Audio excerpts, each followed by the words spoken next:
সবার কাছে প্রদীপ পালে একটা নিবেদন রইল, দুপুরবেলায় স্নান করে অন্তত তুলসী গাছে এক ঘটি জল দিন, পরিক্রমা করুন, গুরুমন্ত্র জপ করুন, তারপর খাবেন।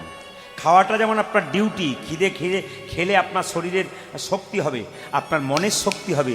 যদি আপনি স্নান করে দুপুরবেলায় তুলসী গাছে জল, একটু গোবিন্দের নাম একটু পরিক্রমা করুন, অভ্যাস করুন, দেখবেন জীবনটা আপনার এক জায়গায় ছিল আরেক জায়গায় হয়ে যাবে। আমার মায়েরা তো করেন, এদেরকে বলতে হবে না। তবে সন্ধ্যাবেলায় মায়েরা সব কাজ ছেড়ে দিয়ে তুলসী মন্দিরে প্রদীপ দেওয়ার পর গোবিন্দের মন্দিরে একটু প্রার্থনা করুন।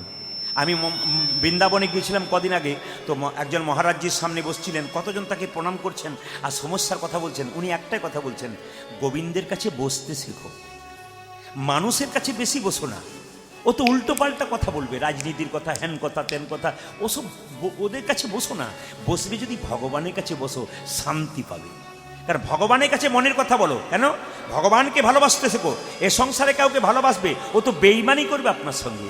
কিন্তু ভগবানকে ভালোবাসলে উনি কি করবেন? উনি আপনার সমস্ত স্বাদ পূরণ করবেন। আপনি ভাবতেই পারবেন না। ভগবান নিজের মুখে বলেছেন, যে আমাকে ভালোবাসে আমি তাকে ভালোবাসি। ভগবানকে ভালোবাসতে শিখুন। ভক্ত গাইছে, প্রভু তুমি নির্মল করো মঙ্গল করে, তোমার মঙ্গলময় হাত দিয়ে আমার ভেতরে যত ময়লা আছে সব দূর করে দাও। ওই জন্য আমি মায়েদেরকে সবাসরে বলি, মনের মধ্যে কোনো দুঃখ যন্ত্রণা থাকলে বাইরে পাড়া প্রতিবেশীর কাছে একবারে বলবেন না। আপনার ভেতরে যন্ত্রণা কাউকে বলবেন কেন? দু জায়গায় বলবেন, একটি গুরুর কাছে বলবেন, একটি গোবিন্দের কাছে বলবেন। গুরু হলো বাবার মতো আপনার মনের সব সমস্যা সমাধান করবে, আর গোবিন্দ হলো জগৎ পিতা। তার সামনে বসে কেঁদে কেঁদে বলুন, তিনি দেখবেন অন্তর্যামী আপনার মনের শান্তি আনবে। মনের শান্তি পেতে গেলে গোবিন্দের কাছে বসুন। ভক্তকে ভগবান বলছে, হ্যাঁ রে, তুই যে বলছিস তুমি নির্মল করো মঙ্গল করে, আচ্ছা করলাম, নিশ্চয়ই তুই বিপদে পড়েছিস। বলছে, হ্যাঁ প্রভু আমি বিপদে পড়েছি। মায়েরা দেখবেন বাড়িতে যতক্ষণ জল থাকে কেউ চাপা করলে জল আনতে যায় না। শরীরে যতক্ষণ ক্ষমতা থাকে কেউ গোবিন্দকে ডাকতে চায় না। ক্ষমতা যখন শেষ হয় গোবিন্দের চরণে গিয়ে পড়ে। ও মা, একটা কথা বলে যায়, সংসারে যতক্ষণ পরিশ্রম করছেন সংসার আপনাকে ভালোবাসছে। আপনার শরীরে কঠিন রোগ হয়ে যাক, বাড়ির লোক 10 দিন সেবা করবে, তারপর বলবে এবার গেলেই বাঁচি। তোমার প্রয়োজন ফুরিয়ে গেছে, আর তোমাকে দরকার নাই। দাদাদের ক্ষেত্রেও তাই। একটা বাচ্চাকে প্রত্যেক দিন 10 টাকা লজেন্স এনে দেবেন, আপনি 1 মাস বন্ধ করে দিন, ছেলে দেখবেন আপনাকে বাবা বলা বন্ধ করে দেবে। এ সংসার শুধু আপনার কাছে নিতে চাই, আপনাকে দিতে চাই না। আপনি সংসার করেছেন, আপনার কর্তব্য কর্ম আপনাকে করতে হবে। আসল কর্তব্য যেন ভুলবেন না, গোবিন্দের কাছে বসতে ভুলবেন না। আচ্ছা, কিছু মনে করবেন না, আমি একটা কথা বলে দিই আপনাদের। যারা মাংস খান অপরাধ নেবেন না। মাংস যারা খান, আমি তাকে জিজ্ঞেস করব, আপনার আঙুলটা কেটে আমাকে কাল সকালে দেবেন, আমি ঝোল করে খাবো। কে কে দেবেন দিন? না না, হাসি নয়, একটু বিবেককে, মানে আমরা তো জীবশ্রেষ্ঠ মানুষ, আমাদের বিবেক বেশি আছে না, কি বলছেন? দেখবেন সব জীবের মধ্যে মানুষের বিবেকটা সবচাইতে বেশি, কিন্তু সব জীবের মধ্যে বিশ্বস্ততা কুকুরের মধ্যে বেশি।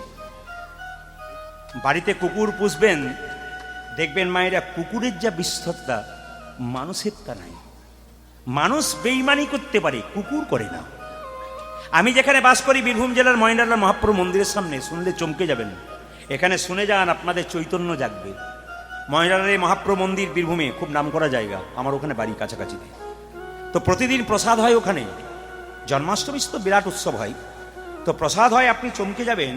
যখন আপনাকে অন্নপ্রসাদ পাতায় দেওয়া হবে, কোথাও কুকুর দেখতে পাবেন না। কিন্তু আশ্চর্যের ব্যাপার, যখনই মহাপ্রভু পরমান্ন মানে পায়েসটা যখন আপনার পাতায় দেবে, আপনি যদি টুক করে না পেয়ে যান, তাহলে কোথা থেকে কুকুর এসে আপনার পাতা টেনে নিয়ে পালিয়ে যাবে।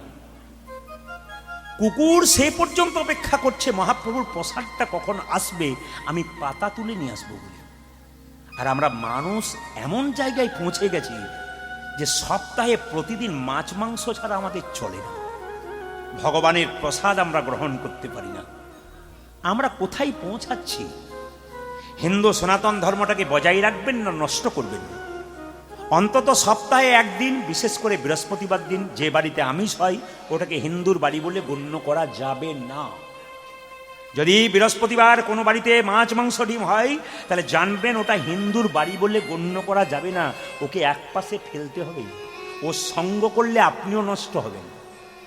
রামনবমী চলে গেল কালকে, অন্তত রামচন্দ্র 12টার সময় জন্ম নিয়েছিল, কারো জানা আছে? অনেকেরই জানা নেই যে রামচন্দ্র কখন জন্ম নিলেন।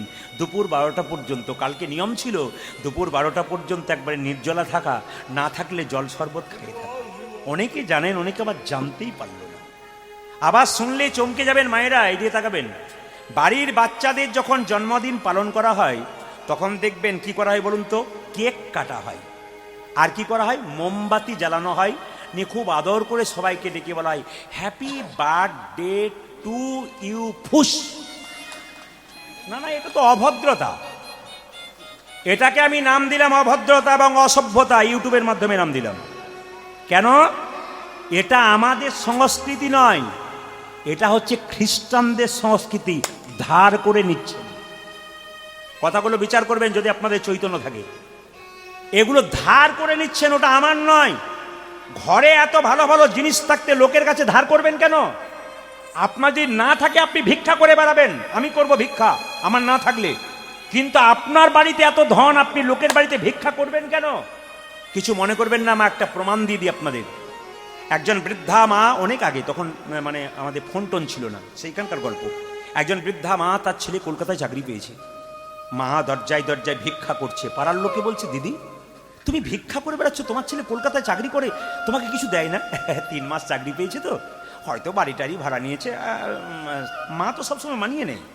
মা এমন একটা জিনিস, সব কিছুতে মা মানিয়ে নিতে পারে, ছেলের দোষ কোনোদিন দেয় না, দেখবেন এটা একটা ভালো জিনিস। মা কিন্তু ছেলের দোষ দিতে যায় না। কি বলছে, ও মা কোনো হয়তো চাপে পড়ে আছে, বাবা আবার পাঠাবে। চিঠি দেয় না? বলে হ্যাঁ চিঠি দেয়।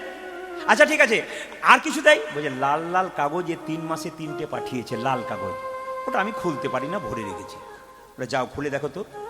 যে 10,000 টাকা করে ড্রাফট পাঠিয়েছে, ও জানেই না যে ঘরে লাল কাগজে টাকা ভরা আছে, লোকের দরজায় ভিক্ষা করে করে বেড়াচ্ছে। আমরা হিন্দুরা জানি না আমাদের হিন্দু শাস্ত্রে কত ভালো ভালো কথা লেখা আছে, ওইগুলোকে না পড়ে লোকেরগুলোকে ধার করে করে নিয়ে বেড়াচ্ছে। আমাদের লজ্জা লাগা দরকার। কি বলছেন আপনারা? এটা খ্রিস্টানদের। আমাদের ভারতবর্ষের সংস্কৃতি শুনলে চমকে যাবেন। আগেকার মায়েরা জানে মোমবাতি। আচ্ছা মায়েরা বলুন তো, অসতমা সদ্গময় তমসমা জ্যোতির্গময়, আমার জীবনটাকে অন্ধকার থেকে আলোর পথে নিয়ে যাও। ছেলের জীবনে অন্ধকার চান না আলো চান? জোরে বলবেন একসঙ্গে, জোরে বলুন। মোমবাতি জ্বালিয়ে নিভিয়ে দিলে অন্ধকার হয় না আলো হয়? এটা এখানে বলছেন, ওখানে কাল থেকে আবার করবেন। প্রদীপ পাল রাজ্যে রাজ্যে যায়, জেলায় জেলায় যায় মানুষের চৈতন্য ফেরানোর জন্যে। আজকে আপনারা যেমন বসে আছেন, প্রত্যেকটি জেলায় জেলায় মানুষ। কালকে বিকেল 4:30 থেকে যে আসরটা হলো, একটা বাড়ির গান ছিল, জায়গা দিতে পারেনি। প্রতিটি জায়গাতে মানুষ কেন? চৈতন্য জাগানো কাজ। আচ্ছা বলুন, কিছু মনে করবেন না, আপনার ছেলের জন্মদিনে আপনি পার্টি দিলেন, 3টে পাখি কাটলেন, একটা ছাগল কাটলেন, তাহলে 3টে এবং 4টা, একটা ছাগল, 4টা প্রাণীর জীবন গেল। আপনার ছেলের জন্য গেল না অন্য লোকের জন্য গেল? জোরে বলুন। তাহলে আপনি যে ছেলের জন্য হ্যাপি বার্থডে চাইলেন, সত্যি কি অন্যের জীবনটা নষ্ট করে আপনার জীবনের ছেলের সুখ হতে পারে? একজনকে কষ্ট দিয়ে যন্ত্রণায় ছটফট করছে, পাখিগুলোকে যখন মারছেন, পশুকে যখন কাটছেন, আপনার ছেলের ভোজ খাওয়াবেন বলে লোককে, আপনার ছেলের জন্য তো 4টা জীবন গেল। আবার আপনার ছেলের জন্য খুব দয়া করে চাইছেন যে আমার ছেলে হ্যাপি বার্থডে, ছেলে সুখ হোক। কি করে সুখ চাইবেন? এত বোকা কেন আমরা? একটু বুদ্ধিমান হতে পারিনি? আবার শেষ কথাটা বলে যাই, আমাদের ভারতবর্ষের সংস্কৃতি কি শেখালো দেখুন মায়েরা। ছেলের জন্ম দিলে একটু পরমান্ন পায়েস তৈরি করে গোবিন্দের চরণে দাও, নে গোবিন্দকে বলো প্রভু আমার ছেলে যেন ভবিষ্যতে প্রসাদ ভোজি হতে পারে। কি চাওয়া দেখুন, কি সুন্দর চাওয়া দেখুন। এগুলো ভুলে যাচ্ছেন কেন? আমাদের ঘরের জিনিসটাকে ভুলে পরের জিনিসটাকে আনছেন কেন? আমার এইটাই বক্তব্য। 2 নম্বর কথা, আপনি মোমবাতি জ্বালিয়ে নিভাচ্ছেন মানে অন্ধকার ডেকে আনছেন। আর আমাদের ভারতবর্ষের সংস্কৃতিতে বললো ছেলের জন্মদিনে একটা ঘিয়ের প্রদীপ ভগবানের চরণে দাও এবং ভগবানকে বলো প্রভু এই ঘিয়ের প্রদীপ যেমন জলজল করে দীর্ঘক্ষণ ধরে জ্বলছে, আমার ছেলের জীবন প্রদীপ যেন বহুদিন ধরে জলজল করে জ্বলছে। তাহলে কি অদ্ভুত জিনিস আমাদের ঘরে আছে, আমরা পরের ঘরের ভিক্ষা করে বেড়াচ্ছি। বিচার করবেন কথাগুলো। আপনারা যা করছেন করুন, কিন্তু ওই আসল জায়গাটা বাদ দেবেন না। মোমবাতি নেভান, যা খুশি তাই করুন, কিন্তু অন্তত পরমান্ন পায়েস দিয়ে একজন মা গলায় কাপড় দিয়ে ছেলের মঙ্গল কামনা করুন। এটা বারবার নিবেদন রইল মায়েরা। মুকুন্দ সরকার বাড়ি ফিরে এলো মায়েরা। আর বাড়ি ফিরে যখন এলো তখন বাড়িতে একটা ছোট্ট গোপীনাথের মন্দির তৈরি করলো। আমি আপনাদের নির্দেশ দিয়ে যাই, আপনারা যারা বাড়িতে মন্দির তৈরি করেন ঈশান কোণে মন্দির করবেন, ঈশান কোণে বাথরুম পায়খানা করবেন না।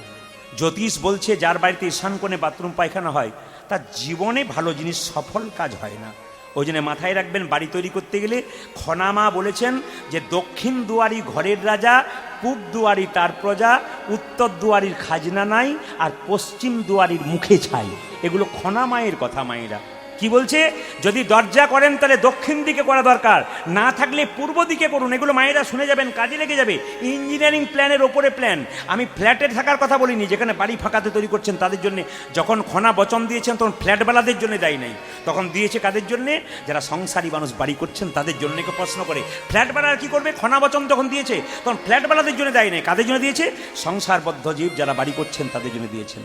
মায়েরা সবাই লক্ষ্য করুন, মুকুন্দ সরকার কীর্তন গান গাইছে, সেই সময়কার নবাব বাংলার মুসলমান, তার নাম হুসেন শাহ, মালদা থেকে এসছে তার পেটের যন্ত্রণা ভালো করবার জন্য। প্রচুর লোক দাঁড়িয়ে আছে আর নবাব দাঁড়িয়ে আছে সামনে। দেখি তো মুকুন্দ কি করছে। দেখে মুকুন্দ সকালবেলায় গোপীনাথের ভজন করছে। মুকুন্দ গাইছে, প্রভু তুমি তো আমাকে টাকা পয়সা দাওনি, সোনার মন্দির তৈরি করে দেবো, আমার মন মন্দিরে তোমাকে রাখবো। মুকুন্দ গাইছে আর নবাব শুনছে। নবাব কিন্তু ফকির সেজে এসছে। কেন বলুন তো, নবাব যদি বড় লোক হয় তাহলে ও তো চিকিৎসা করবে না। লোকে বলেছে তুমি ফকির সেজে যাও, তোমার চিকিৎসা হবে। এত বড় বাংলার নবাব হোসেন ফকির সেজে এসেছে চিকিৎসা করবার জন্যে। সন্ধ্যাবেলায় 3টে কাজ করতে নেই, মায়েরা বাবারা জেনে নিন। আমি যে বই থেকে বলছি বইটার নাম যম সংহিতা। সন্ধ্যাবেলায় খেতে নাই, সন্ধ্যাবেলায় ঘুমোতে নাই, আর সন্ধ্যাবেলায় স্বামী স্ত্রীর সঙ্গ বা মিলন করতে নাই। এটা কোথায় বলছে, যম সংহিতা। যদি মানতে পারেন জীবন সুন্দর, না মানতে পারেন জীবন নোংরা। আপনি বাঁচতে এসছেন 50 কি 40 কি 80, আপনার জীবনটাকে সুন্দর করে বেঁচে যান। খালি খেলেন, ঘুমালেন, রোজগার করলেন, এটা জীবন নয়। আধ্যাত্মিক পথে যদি জীবন চলতে পারেন শান্তি পাবেন। ভগবানকে স্মরণ করে জীবনে চলতে পারলে শান্তি পাবেন। প্রথমটা বললাম সন্ধ্যাবেলায় খেতে নাই। আমরা যখন ছোট ছিলাম বাচ্চা অবস্থায় খেলা করে মায়ের কাছে এসে বলতাম সন্ধ্যাবেলায় খেতে দাও। মা কিন্তু একটা আরে বাবা,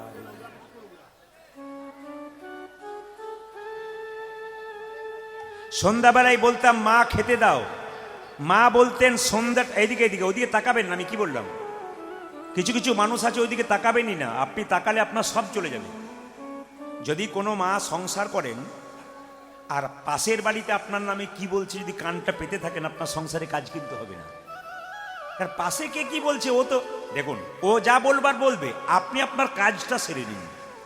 মিউজিক্যাল চেয়ার দেখেছেন যখন খেলা হয়, দেখবেন কান আর চোখ কিন্তু ঘুরতে ঘুরতে, যিনি চালাচ্ছে কিন্তু কান আর চোখ একদিকে, কেন মিউজিক বন্ধ হলেই টুক করে বসে দেবে। আর যে বোকা খালি এদিক ওদিক তাকা তাকাতে যা খুশ হয়ে গেল। এই ব্যাপার, এই মিউজিক্যাল চেয়ারের মতো যদি মনের মধ্যে রাখতে পারেন, ও কোনো দিকে তাকালে লাভ নেই। কে চিৎকার করছে না করছে ওইদিকে তাকালে আপনার সব চলে যাবে। তাই সবার দিকে মন দিয়ে। সন্ধ্যাবেলায় খেতে নেই কেন মায়েরা? সন্ধ্যাবেলায় যে খায় তার শরীরে ব্যাধির জন্ম হয়। সন্ধ্যাবেলায় দেখবেন মহাপুরুষ যারা আছেন, সাধুগুরু বৈষ্ণব যারা আছেন, সন্ধ্যাবেলায় খাওয়াতে পারবেন না। প্রকৃত মা সন্তানের মঙ্গল চাইলে সন্ধ্যাবেলায় শঙ্খ বাজাবেন, প্রদীপ জ্বালাবেন। সেই সময় ছেলে যদি বলে মা খেতে দাও, 5 মিনিট বস বাবা, তারপর তোকে দেবো কিন্তু 5 মিনিট পর, আপনার মঙ্গলের জন্য, ব্যাধি যেন শরীরে না হয়। এখন তো সন্ধ্যাবেলায় ফাস্টফুডের দোকানে লাইন দিয়ে দাঁড়িয়ে আছে। ও তো জানেই না কি হচ্ছে। একদিকে উল্টো খাবার, তা দিকে উল্টো পথে চলা, জীবন তো ধ্বংসের পথে যাবেই। আমরা শাস্ত্র মানি না বলে আমাদের জীবন সুন্দর হচ্ছে না। 2, সন্ধ্যাবেলায় ঘুমোতে নেই। অসুস্থ ব্যক্তি ঘুমোবে। যিনি সামর্থ্যবান ব্যক্তি, যার শরীর ভালো আছে, যার শরীর সুস্থ আছে, তিনি সন্ধ্যা, বলবেন যে সারা রাত্রি জেগেছে সে কি করবে? সে বিকালবেলায় ঘুমালো, সন্ধ্যা এলেই আপনি আপনার স্বামীকে বলবেন একটু বসো, 5 মিনিট বসো, আবার ঘুমিয়ে পড়বে। কিন্তু 5 মিনিট বসো, শঙ্খটা বাজিয়ে দিই, প্রদীপটা দিয়ে দিই। কেন? সন্ধ্যাবেলায় যে ঘুমোই মায়েরা, তার সংসারের দারিদ্রতা বৃদ্ধি পায়। আপনার দারিদ্রতা মানে কি বোঝেন? টাকা পয়সা নেই না, মনের মধ্যে শান্তি নেই, এর সঙ্গে ওর মিল নেই, অশান্তি লেগে আছে, সুখ নাই। এ হচ্ছে সন্ধ্যাবেলায় যদি কেউ ঘুমায়। 3, সন্ধ্যাবেলায় স্বামী স্ত্রীর সঙ্গ বা মিলন করতে নাই, তার ফলে যে সন্তান জন্ম নেয় অসুর সন্তানের জন্ম হয়।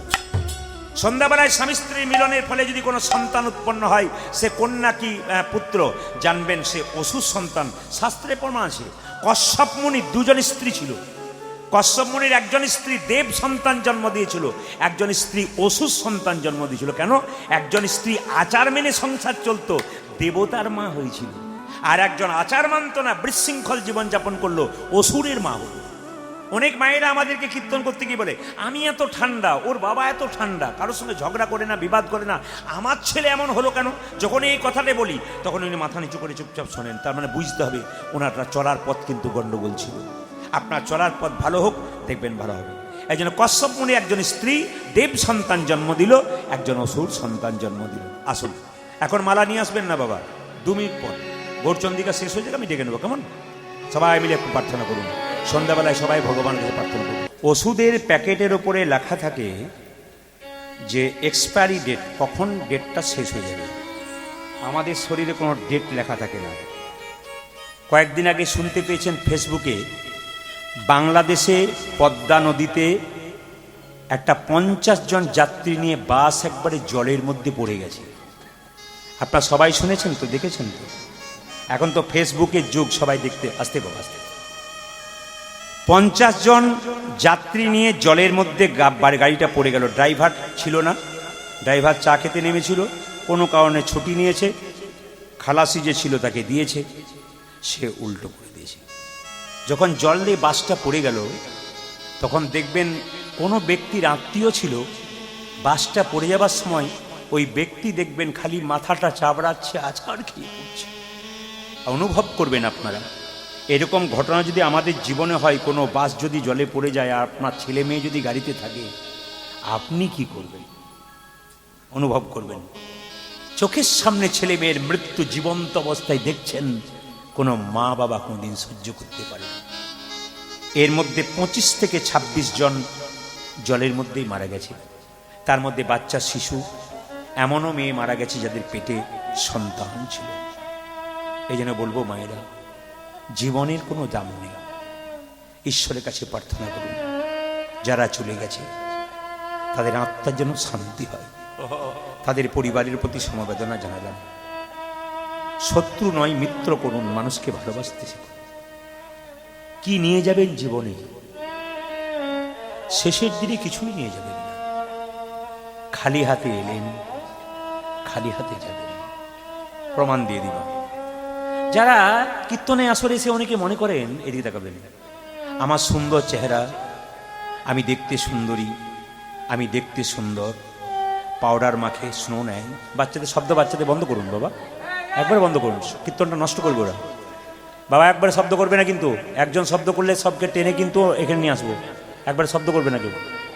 মায়েরা, শরীরের অহংকার কেউ করবেন না। এখানে যারা আছেন, যতক্ষণ সুস্থ আছেন খালি গোবিন্দের কাছে প্রার্থনা করুন, যা খাই খাই যেন সুস্থ শরীরে বেঁচে থাকতে পারি। এখনো পর্যন্ত যারা সুস্থ শরীরে বেঁচে আছেন তাদের বুঝবেন ঈশ্বরের আশীর্বাদ আছে। কারণ কি, জলপাইগুড়িতে একটা আসরে গান গাইছিলাম এই বছর, 20,000 ভক্ত, 2-3 জন পুলিশ অফিসার আমার বাড়ির দরজাতে যেখানে বাসা সেখানে দাঁড়িয়ে আছেন। অনেক মেয়েরা যেমন এখানে যাচ্ছে, বরগাছিয়াতে দাদার বাড়িতে অনেকেই যাচ্ছেন প্রণাম করতে, ওইখানে আবার রাস্তায় আসছে, আপনারা প্রণাম করছেন। বহু ভক্ত বলেন, আসরে যদি প্রণাম করবার সুযোগ না পাই একটু প্রণাম করুন। না মা, প্রণাম করবেন না, আশীর্বাদ করবেন যেন কৃষ্ণ কথা শুনিয়ে মানুষের বিবেকটা জাগাতে পারি, হিন্দু সনাতন ধর্মকে জাগাতে পারি, চৈতন্য জাগাতে পারি। সবাই শুনবেন। কাউকে ঢুকতে দিচ্ছে না মেজবাবু, কাউকে ঢুকতে দিচ্ছে না। কেন? বলছি এখন আসরে যাবে, এখন নয়, পরে পরে। প্রচুর লোক দাঁড়িয়ে আছে। একটি মেয়ে ওখানে দাঁড়িয়ে, 25 বছরের বয়স, বিয়ে হয়েছে, খুব কাঁদছে। পুলিশ অফিসার বলছে, প্রদীপবাবু, একটা মেয়ে বিয়ে হয়েছে, খুব সুন্দর দেখতে মেয়েটা, চোখের কোণে কালি, নিশ্চয়ই কোনো বিপদ হয়েছে, একবার আপনাকে দেখা করবে, খুব কাঁদছে, যদি দেখা না দেন উনি কিন্তু খুব কষ্ট পাবেন। বললাম ওনাকে ডেকে দিন। শুনলে চমকে যাবেন, মাত্র 25 বছরের মেয়ে আমাকে প্রণাম করতে গিয়ে হাতগুলো থরথর করে কাঁপছে, চোখের কোণে কালি। বুঝতে পেরে গেলাম খুব সুন্দর চেহারা ছিল তার, এত সুন্দর মুখমণ্ডল, চোখে কালি, চোখে কেঁদে কেঁদে চোখগুলো কালো হয়ে গেছে। বললাম কি হয়েছে তোমার? আমার যাবার দিন এগিয়ে এসেছে। বললাম বুঝলাম না। ডাক্তারবাবু বলেছেন আমার ক্যান্সার হয়েছে। কতদিন? 3 বছর। বাবা, বাড়িতে যখন এসেছিলাম সবাই আমাকে কত আনন্দ করে ডেকেছিল, কত কাছে টেনেছিল। একটা সন্তান আছে ছোট্ট, আমার স্বামী আমার পাশে আছে, সে প্রত্যেকদিন কান্নাকাটি করে। আর আমার শ্বশুর বাড়ির লোক খালি চিন্তা করে যে রোগ ধরেছে আর বাঁচবে না, আর বেশি চিকিৎসা করিয়ে লাভ নেই। আমি বললাম আমি জগৎকে শেখাতে চাই অহংকার করবেন না। গোবিন্দ যদি কাউকে কুৎসিত করেছে তাতেও দুঃখ নেই, সে তো গোবিন্দ দিয়েছে। আর গোবিন্দ যদি কাউকে সুন্দর করেছে তাতে অভিমান করবেন না। খালি গোবিন্দের কাছে প্রার্থনা করবেন যেদিন যতটুকু বেঁচে আছি যেন সুস্থ শরীরে তোমার নাম গাইতে গাইতে বেঁচে থাকে, আনন্দ পেতে পেতে, গোবিন্দের নামে আনন্দ পেতে। নবদ্বীপ মায়াপুরে যাবেন, বিদেশ থেকে কত ছোট ছোট বাচ্চাগুলো হরে কৃষ্ণ বলতে পারে না, হরে কৃষ্ণ ওরা বলতে পারে না তবু বলে। লজ্জা আমাদের, আমরা বলতে পারি তবু বলি না। আমরা হরে কৃষ্ণ বলতে পারি তবু বলি না, আর ওরা বলতে পারে না তবু বিদেশ থেকে সে বলে। কিসের অহংকার করছেন? আজকে যে রঙিন রঙিন শাড়িগুলো পরেছেন, আমরা যে কাপড় পরেছি, যেদিন শেষের দিন আসবে সেদিনটা একবার তাকিয়ে মহাজনরা, জ্ঞানীরা, যারা পণ্ডিত হয় না, অনেক দূর পর্যন্ত দেখে। বাড়ির পাশে একজন মারা গেল, তাকে দেখে শিখলেন না? কি শিখলেন? যতই দামি কাপড় পরি, শেষের দিন একটা সাদা থান কাপড় দিয়ে গোটা শরীরটা বেঁধে দেবে। এত সুন্দর খাবার খাচ্ছেন, শেষের দিনে দেখবেন মায়েরা আপনাদের যাদের বাড়িতে কেউ মারা যায়, দেখবেন একটু জল চামচ করে দিচ্ছেন, ওর গলা পর্যন্ত যাচ্ছে, ভেতরে যাচ্ছে না, বাইরে চলে আসছে। ওই দিনটা ওকে দেখে ভাববেন না, ওই দিনটা নিজে ভাববেন, এই দিনটা একদিন আমার আসবে। কিসের অহংকার? চোখ মুজলেই তো সব শেষ। রাত্রিবেলায় ঘুমাচ্ছেন, সকালবেলায় চোখ খুললে আপনার সকাল হবে, আর চোখ যদি না খুলেন আপনার জীবনে পরকাল। একটা মানুষের শেষ মৃত্যুর সময় দেখবেন আপনারা খালি কষ্টটা কেমন পায়, জীবনটা বেরোয়, এত যন্ত্রণা পায়। ওই যন্ত্রণা শুধু ওর নয়, ওটা প্রত্যেকটি মানুষের হবে, আপনার আমার সবার। শেষের দিনে আজকে এত চোখ দিয়ে এত কিছু দেখছেন, আশ্চর্য হবেন। আমি আমার জীবনে দেখেছি, আমরা হাওড়াতে আমতাতে গান করছিলাম একজন ডাক্তারবাবুর বাড়িতে। সবাই তাকান, ডাক্তারবাবু বাড়িতে, নার্সিংহোম। আমার মায়ের রাত্রিবেলায় স্ট্রোক হয়ে গেছে, ওখান থেকে ফোন করেছেন। আমি বলে দিলাম নার্সিংহোমে তাড়াতাড়ি ভর্তি করো। ওই অবস্থায় কীর্তনটা করলাম। কীর্তন করে যখন বাড়ি গেলাম, সকালবেলায় যখন পৌঁছালাম, তখন দেখলাম আমার মা তাকাচ্ছে, কিন্তু আমি চিনতে পারছি। চিনতে পারছো না? আমি তোমার প্রদীপ এসেছি, তাকিয়ে আছি, কিন্তু আমি তখন মনে মনে ভাবলাম, এই দিনটা শুধু মায়ের জীবনে নয়, এই দিনটা আমাদের প্রত্যেকের জীবনে আসবে। কীর্তন কেমন জিনিস দেখুন। কীর্তন যদি গাওয়ার মতো গাইতে পারা যায়, আসর পিন্ট অফ সাইলেন্ট হয়। কীর্তন যদি গাওয়ার মতো গাইতে পাওয়া যায়, তাহলে আসরে আনন্দের উচ্ছ্বাস নিয়ে আসা হয়। হাসির কথা বললে হাসিতে পাগল হবেন, প্রেমের কথা বললে ভক্তির আবেগে আবির্ভূত হয়ে যাবেন। এরই নাম কীর্তন। যেখানে 20,000 মানুষ, সেখানে কথা বললে মানুষ স্থির থাকে, শব্দ করে না। যেখানে 5,000 মানুষ, সেখানে স্থির থাকে। কিসের অহংকার? শেষ কথাটা বলে দিয়ে যাই। মা সম্রাট আলেকজান্ডার মৃত্যুর আগে 3টে শিক্ষা দিয়ে গেলেন। মন্ত্রীকে বললেন, মন্ত্রী আমার তো মৃত্যুর দিন এগিয়ে এসেছে, কিছু মনে করবেন না। যারা ইতিহাস পড়েছেন, সম্রাট পৃথিবীর সব সম্পত্তিকে 7 ভাগ করলে 1 ভাগ সম্পত্তির মালিক আলেকজান্ডার মশার কামড়ে ব্যাবিলিয়ন শহরে মারা গিয়েছে। যারা শিক্ষিত মানুষ তারা তো ভালো করে জানতে পারবেন, মশার কামড়ে ব্যাবিলিয়ন শহরে মারা গিয়েছিল। মৃত্যুর আগে মন্ত্রীকে বলেছে, মন্ত্রী আমার 3টি ইচ্ছা আছে। বলে কি? আমি যখন মরে যাব 4 জন ডাক্তার আমাকে কাঁধে করে নিয়ে যাবে, তোমরা নেবে না। স্যার লিখে নিলাম, 4 জন ডাক্তার কাঁধে নেবে। মন্ত্রী লিখে নাও, বলে কি আমি যখন মরে যাবো লোক তো চিত হয়ে শুয়ে পড়ে, আমাকে তুমি উপর হয়ে শুয়ে নিয়ে যাবে এবং হাতগুলো দুলতে দুলতে নিয়ে যাবে। স্যার লিখে নিলাম। 3 নম্বর বলুন, বলছে আমি যখন মরে যাব তখন আমার পেছন পেছন এত যে টাকা রোজগার করলাম সব আমার পেছন পেছন ছড়িয়ে দিতে দিয়ে যাবে। আপনাদের কেউ মারা গেলে ছড়াই না টাকা? জোরে বলুন, হ্যাঁ জোরে বলুন, ছড়াই। আমাদের ছড়াই, তবে যেগুলো অচল বাজারে চলে না সেগুলো ছড়াই। এ সব জায়গাতেই ছড়াই। মানে মানুষ খুব বোকা, কিছু মনে করবেন না মায়েরা। আচ্ছা বলুন তো, কেউ যদি মারা যায়, কিছু মনে করবেন না, আচ্ছা কেউ যে উত্তর দেবেন জোরে জোরে, কেউ যদি মারা যায় তাহলে যে জামাটা পরে মরে সেই জামাটা সঙ্গে দেন না রেখে দেন? জোরে বলুন, জোরে বলুন, জোরে বলুন। বাবা তুমি কম বলো একটু, ওরা বলুন। কি বললাম, রেখে দেয় না সঙ্গে দেয়? সঙ্গে দেয়। আচ্ছা যে কাঁথার ওপরে মরে ওই কাঁথাটা রেখে দেন না সঙ্গে দেন? আচ্ছা যে 5 ভরি জোড়া সোনার মালাটা পরে ওটা দেন না রেখে দেন? ওটাও বোধহয় দিয়ে দেন নাকি?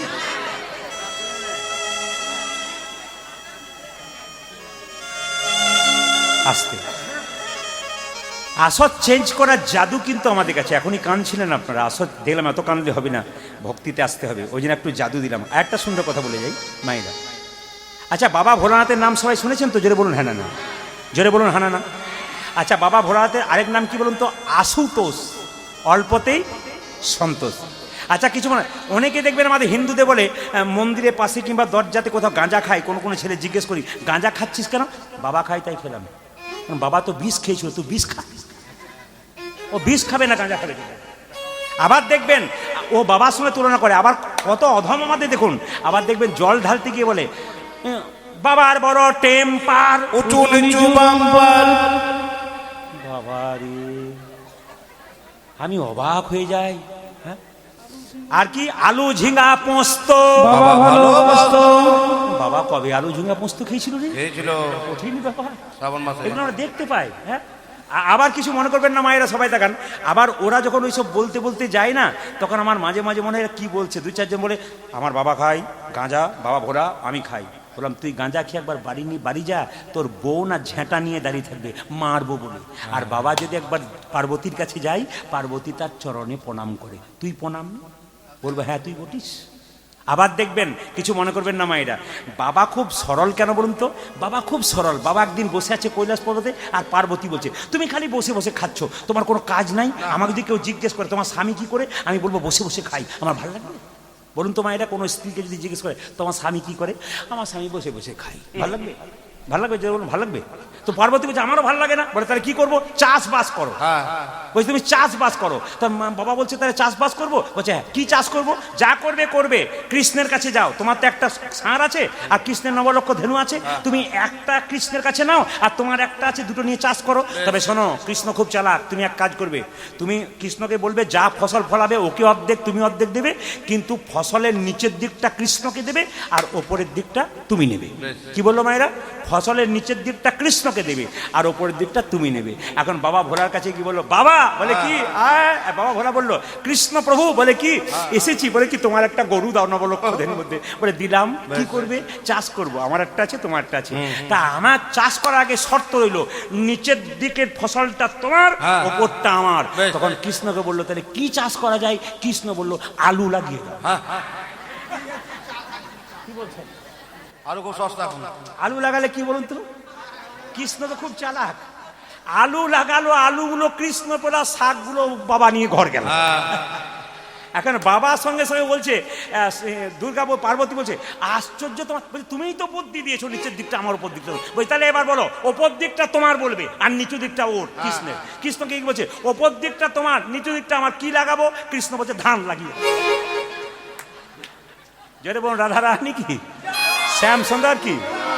না না, আপনাদেরকে ছাড়তে ইচ্ছে হচ্ছে না, কিন্তু কি করব বলুন, ঘড়ির কাঁটা খুব বদমাইশ। এই বেটা খালি নিজের কথা মানছে। 8টা বেজে আছে, কটা বাজে? তবু 11:15 বেজে গেল। আমার কথা ছিল 3 ঘন্টা। তো এখন কিছু মনে করবেন না, এরা মাঝে মাঝে যেতে হয় বাড়ি, তো অনেক দূরে দূরে বাড়ি যেতে হয়, এই জন্য আজকে যাবে না, না এখানে থাকবে।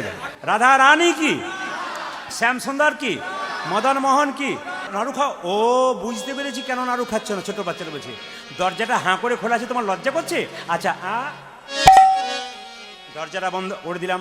আচ্ছা বাঁশিটা অসুবিধা হচ্ছে? আচ্ছা বাবা তোমার বাঁশিটা নামিয়ে দিই। ছোট বাচ্চা তো যা খুশি তাই করছে, বাঁশিটা নামিয়ে দিলাম। এইবার তুমি নাড়ু খাও। পাথরের গোপীনাথ বারবার বলছে নাড়ু খাও নাড়ু খাও। আহা, ছোট্ট রঘুনন্দন গোপীনাথকে নাড়ু খাও নাড়ু খাও বলছে, পাথর গোপীনাথ নাড়ু খাচ্ছে না। তখন কি করলো, ছোট্ট রঘুনন্দন পাথর গোপীনাথের পায়ে মাথা ঢুকছে, গোপীনাথ গোপীনাথ। রক্ত আর চোখের জলে মন্দির ভেসে যাচ্ছে। পাথরের গোপীনাথ বলছে, রঘুরে, লোকে আমায় সোনার থালাই রূপোর থালাই পায়েস দেয়, তুই শুধু চোখের জল নয় রক্ত দিয়ে আমার চরণ সেবা করলি। রাধে রাধে। আমি যে গীতাতে প্রতিজ্ঞা করেছি তোর হাতে যদি নাড়ু না খাই, আমি যে গীতাতে প্রতিজ্ঞা করেছি পত্রং পুষ্পং ফলং তয়ং যৌমে ভক্তা প্রযচ্ছতি তদহাম পরিতমাস্মানি প্রতাতে মম। কেউ যদি ফুল দেয় তাতে গোবিন্দ খুশি হয়, ফুল না পেয়ে কেউ যদি পাতা দেয় তাতে গোবিন্দ খুশি হয়, পাতা না পেয়ে কেউ যদি চোখের জল দেয় তাতে গোবিন্দ খুশি হয়। তুই আমাকে চোখের জল শুধু নয় রক্ত দিয়ে আমার চরণে সেবা করলি। আমি যদি তোর হাতে একটা নাড়ু না খাই, আমি যে গীতাতে আরো প্রতিজ্ঞা করেছি, যে যথামাং প্রপদ্যন্তে তাংস্ততৈব ভজাম্যহম মমাবৎমানুবর্তন্তে মনুষ্য পার্থ সর্বস্বঃ। ভগবান নিজের মুখে বললেন, যে আমায় যতখানি ভালোবাসে আমি তাকে তার চাইতে বেশি ভালোবাসি রঘু। পেছন থেকে পাথরে গোপীনাথ বলল, রঘু রঘুনন্দন নাড়ু দে নারায়ণ। আজকে যে মায়েরা পালা গাইব না লীলা গাইব? পালা। দু চারজন মা পালা বলে ফেলেছে আর কি, আমি টেস্ট করছি আর কি, মাইক টেস্টিং করে না, টেস্ট করছি। আচ্ছা মায়েরা, পালা হয় না লীলা হয়? কিন্তু দেখবেন খালি বাসায় গিয়ে বলে কি পালা ধরবেন, এই খালি বলে। আমাদের জীবনে দুটো পালা আছে, যাত্রা পালা, নাটক পালা, এগুলো আছে। আর পালা দুটো আছে, কি? একটি আশার পালা আর একটি, জোরে বলুন। যারা কীর্তন শুনতে এসছেন তাদের কোন পালা শেষ হয়েছে, আষাঢ়টা না যাওয়ারটা? জোরে বলুন। যাওয়ারটা, যাওয়ারটা শেষ হয়েছে। কোনটা শেষ হয়েছে বলুন? আষাঢ়টা। বাকি আছে কোনটা? যাওয়ারটা। তাহলে এবার বলুন, বাকি আছে কোনটা? জোরে বলুন। অনেকে ভয়ে বলছে না, যাবে না বলে। বাকি আছে কোনটা? এতই যদি বুঝছেন যাওয়ারটা বাকি আছে, সাদা চুলে গোদরেজ নিচ্ছেন কেন? জোরে বলুন। রাধা রানী কি, শ্যাম সুন্দর কি, মদন মোহন কি, হরিবাসর কি।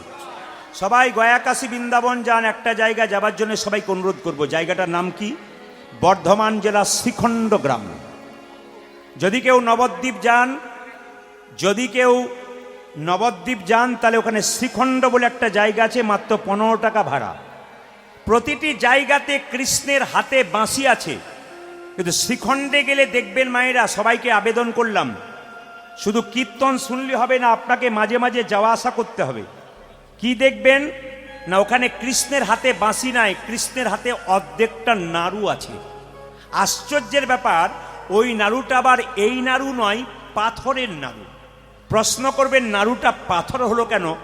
ছোট্ট রঘুনন্দন বাচ্চা 5 বছর অবস্থায় গোপীনাথকে নাড়ু খাইয়েছিল। সেই গল্প কথা নিয়ে আজকে লীলাটি হবে। লীলাটির নাম ভক্ত রঘুনন্দন। ওই যে থালাটা দেখতে পাচ্ছেন, কমিটিকে বলা আছে যে আপনারা কিছু প্রসাদের ব্যবস্থা করে দেবেন। এই প্রসাদ কিন্তু আপনারা কীর্তনের শেষে রঘুনন্দন যখন গোপীনাথকে খাওয়াবে, এই প্রসাদ আপনারা একটা একটা করে সবাই নিয়ে যাবেন। যদি পারেন তাহলে কাপড়ের কোণে বেঁধে নিয়ে যাবেন, আমার বাবারা পকেটের মধ্যে নিয়ে যাবেন। এই প্রসাদ খেলে কী লাভ হয় না, বাড়ির বাচ্চা যদি খুব চঞ্চল হয়, মা, বৃহস্পতিবার রঘুনন্দনের জন্ম, আর বৃহস্পতি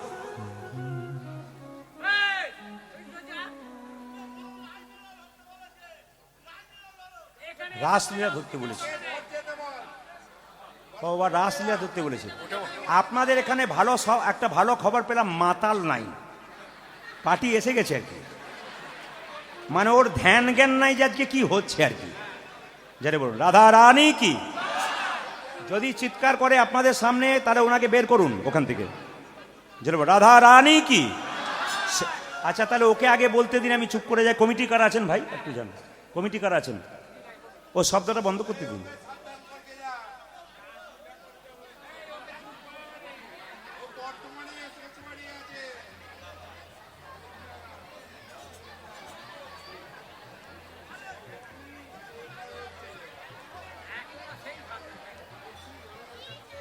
জোরে বলুন রাধা রানী কি।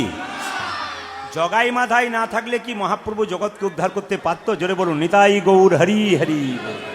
তাহলে মায়েরা এই প্রসাদ কাপড়ে কোণে নিয়ে যেতে হয়। বাড়ির বাচ্চা যদি খুব চঞ্চল হয়, বৃহস্পতিবার বাচ্চাকে সকালবেলায় স্নান করিয়ে তুলসী গাছে জল দিয়ে 4 বার পরিক্রমা করিয়ে এই বাতাসাটা একটা তুলসী পাতা দিয়ে একটুখানি বাতাসা জয় গোপীনাথ জয় গোপীনাথ বলে 3 বার কপালে ঠেকিয়ে মুখে দেবেন। শাস্ত্র বলছে, রঘুনন্দন পড়বেন, শাস্ত্র বলছে বাড়ির বাচ্চা 1 বছরের মধ্যে শান্ত হবে। প্রশ্ন করবেন যে একটি বাতাসাতে আমাদের সারা বছর চলবে কি করে? বৃহস্পতিবার বাড়িতে 1 কেজি বাতাসা কিনে হরিলুট দেবেন। আর কমিটির কেউ এত লোক আছেন, আপনারা কি করছেন? কমিটির কোনো এত লোক আছেন, আপনারা কি করছেন? ও কথাগুলো শুনছেন? ওখানে দাঁড়িয়ে আছেন অথচ আপনারা বোকার মতো শুনছেন।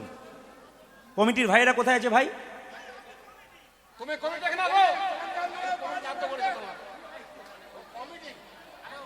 ও দাঁড়িয়ে বলো তো। ওইখান থেকে সরান না, ওখান থেকে সরান।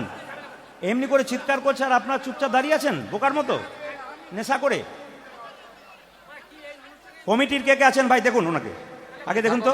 একজনকেও কীর্তন শুনতে দিচ্ছেন একটা মানুষ। তোমার ছেলে তোমাকে কি বলবে যে বাবা ওরকম করে মস্তানি করছে আসলে দাঁড়িয়ে? হ্যাঁ, তোমার ছেলে, তুমি বাচ্চা কি শিক্ষা দিচ্ছ? তুমি লজ্জা করে না তোমার? আমি বলেছিলাম দেখি তোমার কত পাওয়ার আছে, এদিকে এসো। দেখি তোমার কত পাওয়ার আছে, একবার এসে এদিকে এসো। এসো এসো এসো, তোমার হিম্মত আমি দেখাচ্ছি। এসো এসো, দেখি তোমার কত পাওয়ার আছে দেখি। কিছু কিছু মানুষ আছে কীর্তন হাসটাকে নষ্ট করার চেষ্টা। আপনার কত ভক্ত মানুষ কৃষ্ণ শুনছেন। হরে কৃষ্ণ।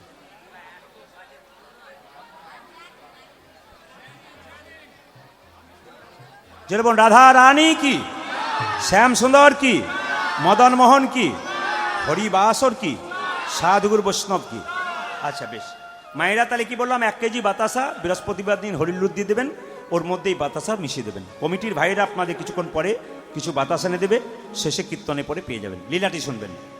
শ্রীখণ্ড গ্রাম বর্ধমান জেলার 2 ভাই শুনবেন। বড় ভাইয়ের নাম মুকুন্দ সরকার আর ছোট ভাইয়ের নাম নরহরি সরকার। বড় ভাই মুকুন্দ সরকার কবিরাজি চিকিৎসা করত, আর ছোট ভাই নরহরি সরকার তার সঙ্গে কম্পাউন্ডারি করত। একদিন ছোট ভাই বড় ভাইকে বলছে, দাদা একবার নবদ্বীপে সেবাসঙ্গনে গেলে হয় না? বড় ভাই জিজ্ঞেস করছে কি কারণে যাবি? বলছে সেবাসঙ্গনে সবাই মহাপ্রভুর কাছে আশীর্বাদ পেতে চাইছে, তা আমরা একবার 2 ভাই মিলে যাই, যেন সেবাসঙ্গনে মহাপ্রভুর কাছ থেকে আশীর্বাদ পাই। সঙ্গে সঙ্গে ছোট ভাই বলল, দাদা চলো না একবার ঘুরে আসি। বড় ভাই বলছে তোর মাথা খারাপ হয়ে গেছে? বলে কেন? তখন তো মা বাস ট্রেনে যোগাযোগ ছিল না, গাড়ি ঘোড়া ছিল না, হেঁটে হেঁটেই যেতে হতো। এতটা রাস্তা হেঁটে যাবি কি করে? সঙ্গে সঙ্গে ছোট ভাই বলছে, দাদা আমি সাধুগুরু মস্তমের মুখে শুনেছি, কেউ যদি কৃষ্ণ নাম করতে করতে রাস্তা দিয়ে চলে যায়, তার রাস্তা অনেক তাড়াতাড়ি গোবিন্দের কৃপায় হয়ে যায়। যারা বৈষ্ণবগণ রয়েছেন, ভক্তগণ রয়েছেন, জিজ্ঞেস করবেন, যদি কীর্তন করতে করতে রাস্তা দিয়ে আনন্দে চলে যায়, বুঝতেই পারে না কখন রাস্তা শেষ হয়ে গেল। তাই আসুন 2 ভাই মিলে যাচ্ছে মহাপ্রভুর কাছে আশীর্বাদ পাওয়ার জন্য। বড় ভাইয়ের নাম কি বললাম মা? মুকুন্দ সরকার। আর ছোট ভাইয়ের নাম কি বললাম জরুন? নরহরি সরকার। এই কথা মনে রাখবেন, মুকুন্দ নরহরি। যাচ্ছে আগে যাচ্ছে মুকুন্দ, পেছনে নরহরি। কৃষ্ণ ক ভাই গেল জোরে বলুন, একটু জোরে বলবেন। আচ্ছা মায়েরা, 2 ভাই মিলে শ্রীবাসের দরজায় এরকম করে দাঁড়িয়ে আছে। উত্তর দেবেন, যে গাছে ফল ধরে সেই গাছের ডালটা ওপর দিকে যায় না নিচের দিকে যায়? হ্যাঁ হ্যাঁ, যারা ভক্ত মানুষ হয় তাদের ভাবটি হয় এই রকম, আর যারা অভক্ত হয় তারা রাসলীলা চাই নাকি? হ্যাঁ, এইদিকে অভক্ত যারা হয় তাদের ভাব কেমন? এরকম। আর ভক্ত কেমন বলুন তো? এইরকম। যে গাছে ফল ধরে সেই গাছ নত হয়, হ্যাঁ, আর যে গাছে ফল নাই সে গাছ খালি উঁচু দিকে থাকে। আপনাদের মধ্যে দেখতে পেলাম আমার মায়েরা, মাতৃবৃন্দ যারা রয়েছেন, তাদের মধ্যে অপূর্ব ভক্তি রয়েছে। আর সবচাইতে ভালো লাগলো এখানকার কমিটির ছেলেরা খুব কম বয়সের ছেলে, কিন্তু এত তাদের ভদ্রতা আর বিনয়ী ভাব। এদের বিনয়ী এবং ভদ্রতা ভাব এরা বাবার মতো বয়স হয়েও এদের কাছ থেকে শিখতে হবে, যে এত সুন্দর সুন্দর ছোট ছোট ছেলেগুলো কীর্তন করাচ্ছে আর আমি বাবা হয়ে তাদের ওপরে যাচ্ছি। আমি তো বাবা ছেলেকে মানব না, কি বলছেন?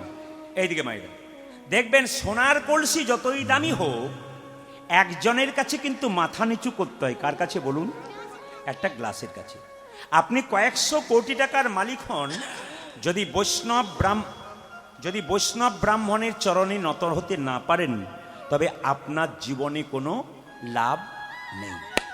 রাস্তা দিয়ে ব্রাহ্মণ পেরোচ্ছেন, ওনাকে নমস্কার করুন, প্রণাম করুন, আশীর্বাদ পাবেন। রাস্তা দিয়ে বৈষ্ণব পেরোচ্ছেন, ওনাকে নমস্কার করুন, প্রণাম করুন, আশীর্বাদ পাবেন। রবিবার দিন ছেলের ছুটি থাকে স্কুলের, বাবা মায়ের যদি কাজ না থাকে, রবিবার দিন পার্কে না নিয়ে গিয়ে মন্দিরে নিয়ে যান। আপনিও প্রণাম করুন, আপনার স্বামীও প্রণাম করুক, আপনার বাচ্চা আপনার সঙ্গে সঙ্গে প্রণাম করুন। বাঘিনী যখন বাচ্চাকে সাঁতার শেখায়, আগে বাঘিনী জলে নেমে যায়। ও জানে বাচ্চাগুলো নামবে না যদি আমি না নামি। যখন দেখলো মা নেমে গেছে, বাচ্চা তখন ওপর থেকে সুরসুর করে জলে নেমে গেছে। মায়েরা যদি ভক্তির পথে না নামে, সন্তান কোনো মতে রাখতে পারে না।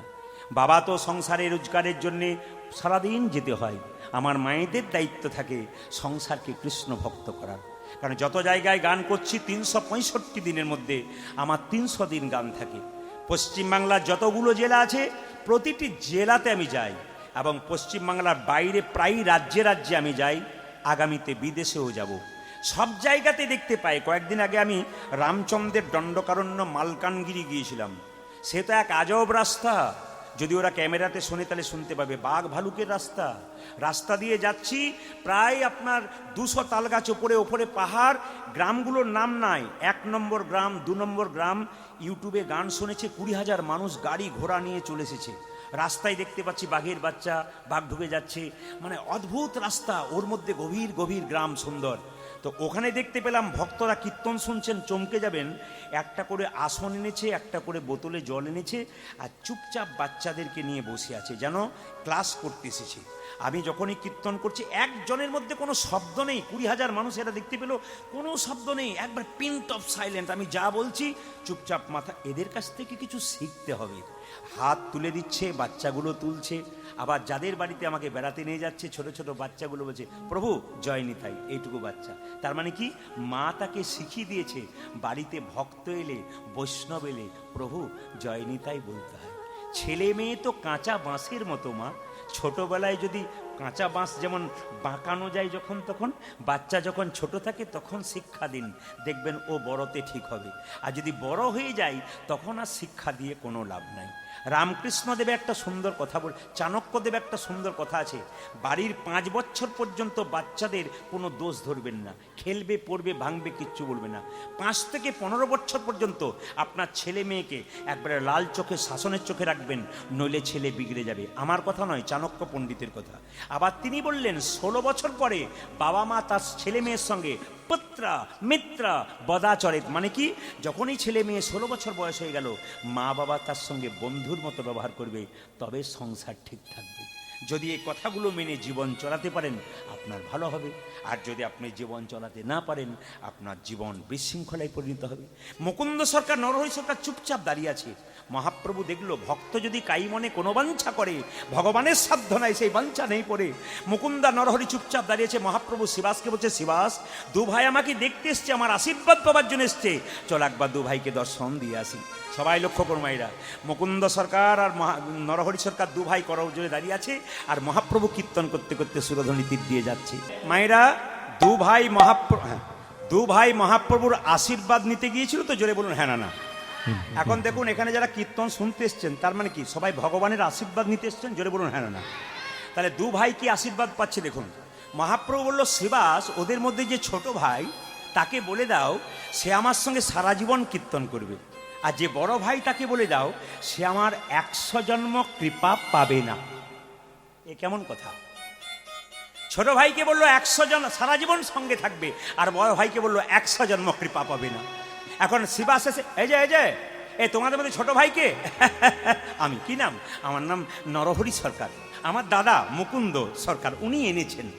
তোমার জন্য প্রভু বলেছে তুমি সারা জীবন প্রভুর সঙ্গে থাকবে, হরিনাম করবে। বড় ভাই বলছে, আমার জন্য কি বলেছে? আমি তো নিয়ে এলাম, আমার জন্য কি বলেছে? সঙ্গে সঙ্গে বলছে, তোমার জন্য বলেছে তুমি 100 জন্ম কৃপা পাবে না, 100 জন্ম সঙ্গ পাবে না, যেই না বলেছে 100 জন্ম কৃপা পাবেন, ও নাচছে জয় গৌর জয় গৌর জয় গৌর জয় গৌর। চিন্তা করুন, কৃপা পেল না, নাচছে। 100 জন্ম কৃপা পাবে না বলতে জয় গৌর বলে নাচছে। শ্রীবাস বলছে তোমাকে মহাপ্রভু বললো 100 জন্ম কৃপা পাবে না, আর তুমি গৌর বলে নাচছো? আরে বাবা, আমাকে বললে তো আমি বিষ খেয়ে আত্মহত্যা করতাম। এ কথা শুনে মুকুন্দ বলছে শোনো শোনো শ্রীবাস, প্রভু যদি বলতো কোন জন্মে সঙ্গ পাবো না, তাহলে না হয় আমি বিষ খেয়ে আত্মহত্যা করে দিতাম। প্রভু বলেছে 100 জন্ম সঙ্গ পাবো না, 100 জন্ম না হয় গৌর গৌর বলে কেঁদে বেড়াবো। যখন এই 100 জন্ম পেরিয়ে, আচ্ছা মায়েরা কিছু মনে করবেন না, ধৈর্য যার ভগবান, জোরে বলুন তার, ধৈর্য যার নাই ভগবান তার নাই। মহাভারতের দিকে তাকান, 100 ভাইয়ের দাদা দুর্যোধন চঞ্চল ছিল, গোবিন্দ হারালো। আর পঞ্চপাণ্ডবের দাদা যুধিষ্ঠির স্থির ছিলেন, উনি গোবিন্দ পেলেন। দেখবেন যে ছেলে খুব ঠান্ডা, খুব স্থির থাকে, মন দিয়ে পড়াশোনা করে, ও কিন্তু মাথায় রাখতে পারে। যে ছেলে খুব চঞ্চল, খালি খেলা ছাড়া কিছু জানে না, মায়েরা বকাবকি করে না, খালি তোর জীবনে খেলা, পড়াশুনো নেই, ও কিন্তু ধরে রাখতে সবসময় পারে না। যে জন্য যে চঞ্চল হলে হবে না, স্থির হতে হবে। আজকে লীলাটি ভক্ত রঘুনন্দন, কত প্রেমের কথা আপনারা শুনছেন, ভালো লাগছে না? জোরে বলুন। আপনাদের ভালো লাগছে, আর বুড়োর নাচার কত স্বাদ, বলে রাস করো। কম বয়সের ছেলেদের মেয়েদের কত ভালো লাগছে, বুড়োর নাচার কি স্বাদ, রাস করো। জোরে বলুন না, মাঝে মাঝে একটু ডোজ না দিলে অসুবিধা আছে। জোরে বলুন রাধা রানী কি। মানে কেউ যদি বাঁকা হয় তাকে মাঝে মাঝে সোজা করার জন্য ওষুধ ইঞ্জেকশন চাই। যদি আপনারা বলেন তো দেবো মাঝে মাঝে, আর যদি না বলেন তাহলে এইখানেই বন্ধ করে দেবো, থাক দিয়ে যাব। জোরে বলুন রাধা রানী কি, শ্যাম সুন্দর কি। মায়েরা, মুকুন্দ সরকার কাঁদছে, আর সঙ্গে সঙ্গে মহাপ্রভু মুকুন্দকে ডেকে বলছে, মুকুন্দ তুমি কাঁদছো কেন? প্রভু তুমি আমার ভাইকে কৃপা করলে, আমাকে করলে না কেন? আমি তো আমার ভাইকে টেনে নিয়ে এলাম, আমাকে কৃপা করলে না কেন? আহা, আমার ভাইকে কৃপা করলে কেন? মহাপ্রভু একটা সুন্দর বাণী শুনবেন, মুকুন্দ এ সংসারে যারা বড় ভাই হয় তাদের দায়িত্ব সব চাইতে, জোরে বলুন, বেশি হয়। এ সংসারে যারা বড় বউ হয় তাদের দায়িত্ব সব চাইতে বেশি হয়। এই দিয়ে তাকাবেন, আস্তে, বেশি হয়। এখানে মহাপ্রভু বললেন, বড় বড় গাছগুলো যেমন ছোট ছোট গাছগুলো জঙ্গলে ঝড়ঝঞ্ঝা থেকে রক্ষা করে, একটা সংসারের বড় ভাই তার ছোট ভাইকে সমস্ত ঝড়ঝঞ্ঝা থেকে রক্ষা করে। বড় ভাই যখন মাথা পেতে কোনো কথা শোনে, বড় বউ যখন শোনে, তাদেরকে বেশি বলা উচিত নয়। কেন? ওরা বড় ভাই বড় বউ, ওদের দায়িত্ব সবচাইতে বেশি। কে বলছেন? মহাপ্রভু বলছেন, ও মুকুন্দ তোমার ভাইকে আমি এখানে রাখলাম, তোমরা দু ভাই মিলে যদি কীর্তন করতে চলে আসো, বাড়ির সবাই না খেয়ে মরবে। তোমার ভাইকে আমি রাখলাম, তুমি শ্রীখণ্ডে ফিরে যাও। তবে মুকুন্দ তোমার তো চিকিৎসাতে খুব একটা নাম ডাক নাই, তোমার মাথায় হাত দিয়ে আশীর্বাদ করলাম, তুমি কাল থেকে বাড়ি গিয়ে যাকেই চিকিৎসা করবে তারই রোগ ভালো হয়ে যাবে। সঙ্গে সঙ্গে দেখুন মায়েরা, এই যে আপনারা কীর্তন শুনতে এসছেন, যে যা কর্ম করেন, যদি বারবার কৃষ্ণ কথা হরি কথা শোনেন, আপনি আশীর্বাদ পাবেন, আপনার কর্ম দেখবেন দিনের পর দিন বিস্তার হবে। এইদিকে তাকাবেন, আমি একটা প্রমাণ দিয়ে দিই। এই একবার ঝাড়খণ্ডে আমি গান করছিলাম কয়েক বছর আগে, তো দেখতে পেলাম একটা লোক ছুটে এসে আসরে বসে গেল, গলায় মালা। 3 জন লোক ওখান থেকে ওকে বলছে, এইদিকে আসুন এইদিকে আসুন। আমার তা চুরি টুরি করে এলো নাকি রে বাবা, বারবার ডাকছে। উনি কীর্তন শোনার পরে আমাকে বললেন, প্রভু, বলে কি, আমার একটা অপরাধ বলুন আর ভালো বলুন, আমি একজন মেকানিক্যাল, মানে মোটরসাইকেল মেকানিক্যাল, আমি মোটরসাইকেল ছাড়ি, তো এত ভিড় হয় আমার সকাল থেকে গোবিন্দের কৃপায়, হাত যশ বলে নাকি আমার ভালো, কিন্তু কীর্তনে খোল করাতাল বাজলে আমি আর থাকতে পারি না, হরিবাসরে ছুটে আসি। ওদের 3টে গাড়ি ছাড়িনি, 3 জন ছুটে এসেছে, আমি বলেছি কীর্তন শুনবো তারপর যাব। তার মানে কি, মহাপ্রভুর আশীর্বাদ যার উপরে আছে তার হাতের কাজ কিন্তু দিনের পর দিন আরও বেড়ে যাবে। এই জন্য বারবার বলি মায়েরা, কীর্তন শুনুন, ভাগবত কথা শুনুন, হরি কথা শুনুন, আপনার জীবন পরিবর্তন হয়ে যাবে। ও মুকুন্দ, আশীর্বাদ করলাম, বাড়ি ফিরে যাও, জীবের দ্বারে হরিনাম দাও, গরিবের চিকিৎসা করো, বড় লোকের করবার দরকার নাই। যারা পয়সা দিতে পারে না তাদের চিকিৎসা করো, আর বাড়িতে গিয়ে একটা গোপীনাথের মন্দির তৈরি করো, আর জীবের দ্বারে হরিনাম। মানে প্রচুর লোক দাঁড়িয়ে আছে, নবাব তো ফকির সেজে দাঁড়িয়ে আছে, চিনতে, এই যে এই যে এই যে তোমাদের মধ্যে সবচাইতে গরিবকে? নবাব হোসেন সাহেব ফকির সেজে বলছে, ছেঁড়া জামা পরে, বাবা এই যে কি নাম তোমার? আমার নাম হোসেন ফকির। এখানে জাতের কোনো ব্যাপার নাই, যে কেউ চিকিৎসা হয়। তোমার কি হয়েছে? নবাব হোসেন ফকির সেজে বলল, বাবা আমার পেটের যন্ত্রণা হয়েছে। মুকুন্দ বলল, জামাটা খুলে ফেলো। নবাব মনে মনে ভাবছে জামা আমি খুলবো, পেটের রোগ যদি ভালো না হয় দেখবে আমি আরে কি ভাবছো, জামাটা খোলো। যেই না ভয়ে জামাটা খুলে দিয়েছে অমনি বলে এবার এক কাজ করো, মাটির বারান্দাতে গড়াগড়ি দাও। নবাব মনে মনে ভাবছে কালের কাল বর্ষাকাল, হরিণে চাটে বাঘের গা, নেহাত বেকায়দায় পড়েছি, রোগ যদি ভালো না হয় দেখবে আমি। আরে বাবা কি ভাবছো, গড়াগড়ি দাও। নবাব মনে মনে ভাবছে সোনার পালঙ্ক ছাড়া শুই না, মাটিতে শুতে বলছে, আচ্ছা ঠিক আছে রোগ যদি ভালো হয় সব কিছু, আচ্ছা আচ্ছা আচ্ছা আচ্ছা আচ্ছা। যেই না গড়াগড়ি দিয়েছে মা, সঙ্গে সঙ্গে চমকে উঠে নবাব বলে উঠলো, হোসেন সেজে তো ফকি সেজে কি বলছিলেন বাবা? মুকুন্দ বলে কি তোমার কি এখানে ওষুধ দেওয়া থাকে নাকি? বলে কেন? যেই না গড়াগড়ি দিলাম আমার অর্ধেকটা পেটের রোগ ভালো হয়ে গেল। মুকুন্দ বলছে সবাইকে ওষুধ দিতে দিতে এক আধটু পড়ে গেছে, তোমার কাজে লেগে। ওই দেখি দেখি দেখি দেখি হাঁ করো তো। যেই না হাঁ করেছে আসল ওষুধটা দিয়েছে, মুকুন্দের রোগ ভালো হয়ে গেল। ভক্তপদ ধুলিয়ার ভক্তপদ জল, ভক্ত ভুক্ত শেষ হয় তিন মহাবল। ভক্তির চরণ জল কেউ যদি একবার মাথায় নিতে পারে, ভক্ত বৈষ্ণবের উচ্ছিষ্ট প্রসাদে যদি কেউ গ্রহণ করতে পারে, আর ভক্তের চরণ ধুলিতে কেউ যদি গড়াগড়ি দিতে পারে, নিতাই গৌর হরি বল বলে তার প্রেম হয়ে যায়। মায়েরা শুনলে চমকে যাবেন। আজকে তো লীলাটা গাইতে গেলে অনেক সময়, কিন্তু আমি সংক্ষেপে সংক্ষেপে যাব, একটু মন দিয়ে শুনবেন।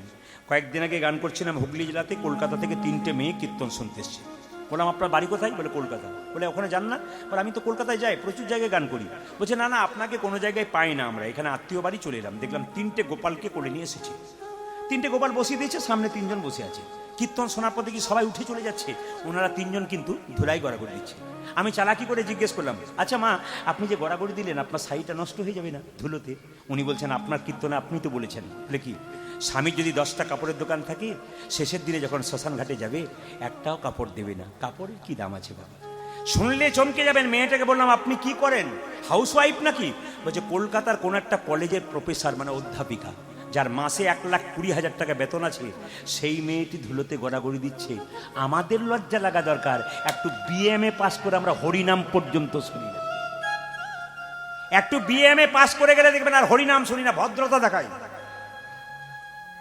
চেন্নাই গিয়েছিলাম চিকিৎসা করাতে 10 বছর আগে, একজন মুসলিম ডাক্তারকে দেখালাম। উনি আমাকে ট্রিটমেন্ট করার আগে বললেন 10 মিনিট ওয়েট করুন। বলে কেন? রোজা চলছে, পেয়ে আমি আসছি। উনি 10 মিনিটের জায়গায় আধ ঘন্টা পড়িলেন। জিজ্ঞেস করলাম আপনি আমেরিকা ফেরত লন্ডন ফেরত ডাক্তার, আপনি রোজা করেন? বলছে হ্যাঁ, আমার মা বাবা ছোট থেকে ওটা শিখিয়ে দিয়েছে। আর আমাদের যারা চাকরি বাকরি করে ওদেরকে জিজ্ঞেস করবেন একাদশী করো, ও দেখবেন হিম্মত নিয়ে বলে ওগুলো আমরা কেন করবো, ওগুলো মা কাকিমারা করেছে, সব আগেকার যুগের কথা। এর জন্য তাদের দায়িত্ব নয়, দায়িত্ব আমাদের। মা বাবা শিখিয়ে দেয় নাই কি? মা বাবাকে ছোট থেকে যদি কোনো বাচ্চা বলে আমি একাদশী করবো, আজকে ফলমূল খাবো মা তোমার সঙ্গে, মা তখন রেগে বলে এখন থেকে বদমাইশি, বুড়োমি চলছে, বুড়ো হয়ে করবি, এখন করার দরকার। দোষ তো আপনার, ধর্ম থেকে সরাচ্ছেন তো আপনি। আপনি ছেলেকে বিবেক শেখাচ্ছেন না। শেষে যখন ছেলে ইঞ্জিনিয়ার ডাক্তার হচ্ছে, টাকা রোজগার করা মেশিন হচ্ছে, বৃদ্ধাশ্রম আপনাকে দিচ্ছেন, আপনি কাঁদবেন কেন? গোড়াতেই তো আপনি গলদ করে বসে আছেন। ছেলেকে আপনি আইপিএস অফিসার করুন, ডাক্তার করুন, ইঞ্জিনিয়ার করুন, কিন্তু কৃষ্ণ ভক্ত করুন, যেন ওর মধ্যে বিবেক থাকে, যেন বয়সকালে মা বাবার পাশে দাঁড়াতে পারে। ওইরকম ছেলে জন্ম দিয়ে লাভ নাই। আমার টাকা রোজগার করা মেশিন আমেরিকার ডাক্তার হয়ে গেল, আর মা বাবা এখানে না খেয়ে মরলো, এমন ডাক্তারের দরকার কি আছে রে? কিছুই দরকার নাই।